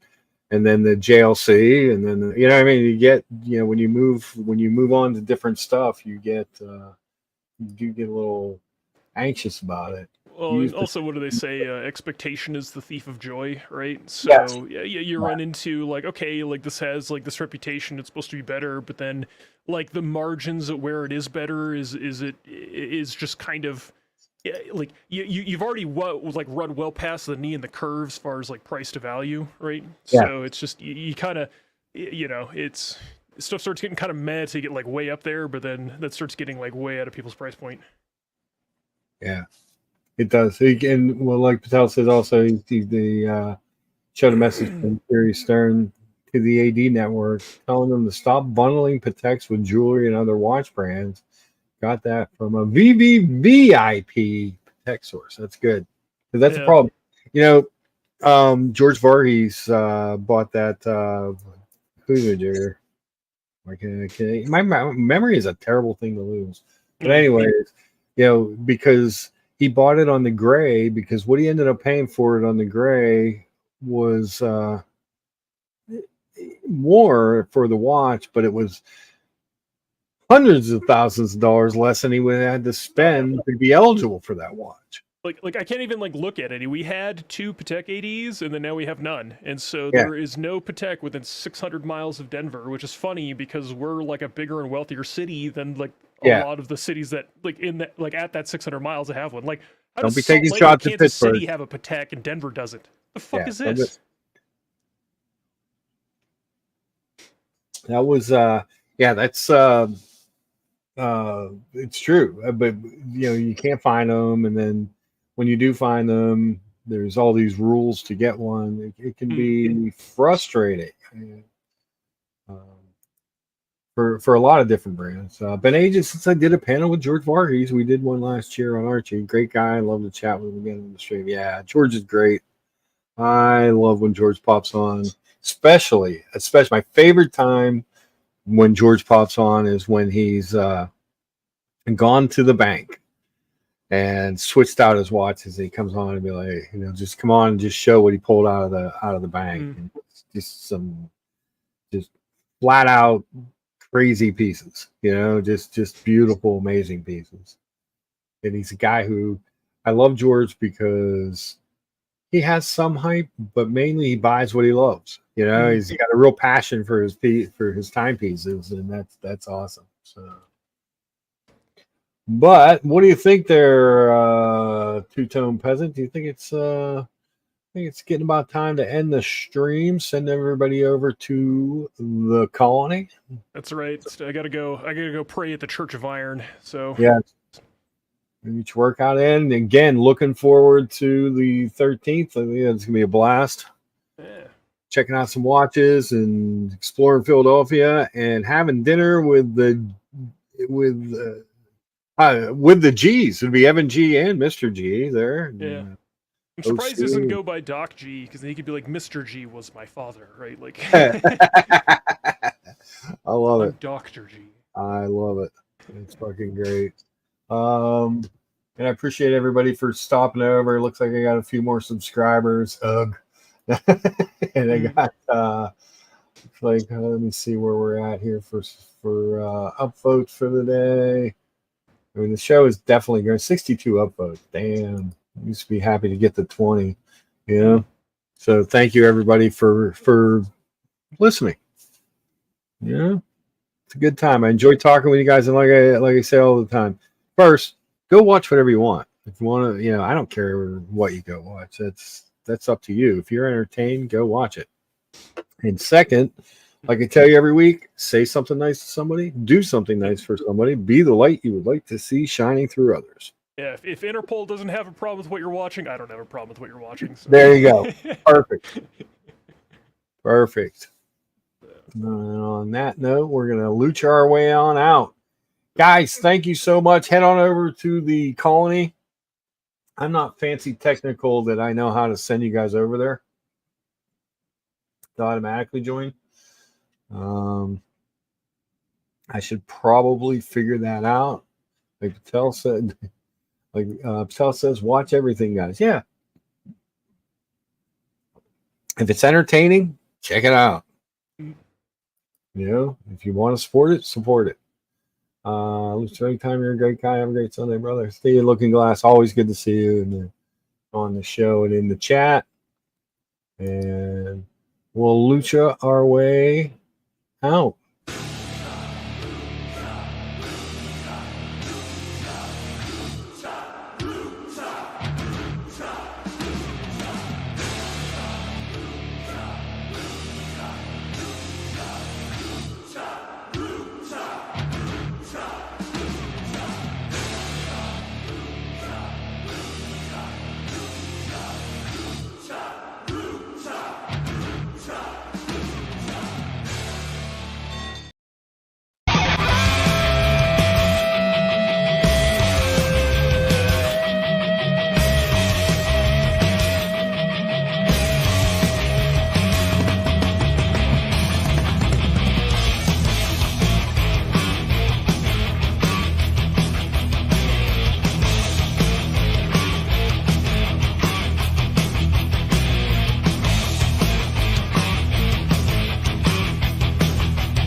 As it was, love would burning through the night.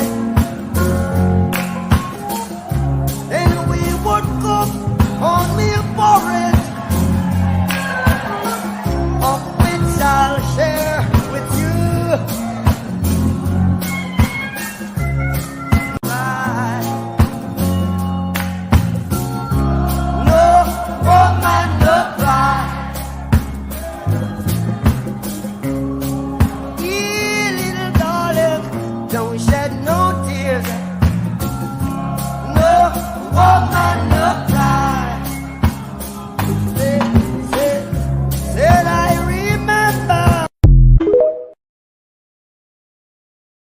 everybody.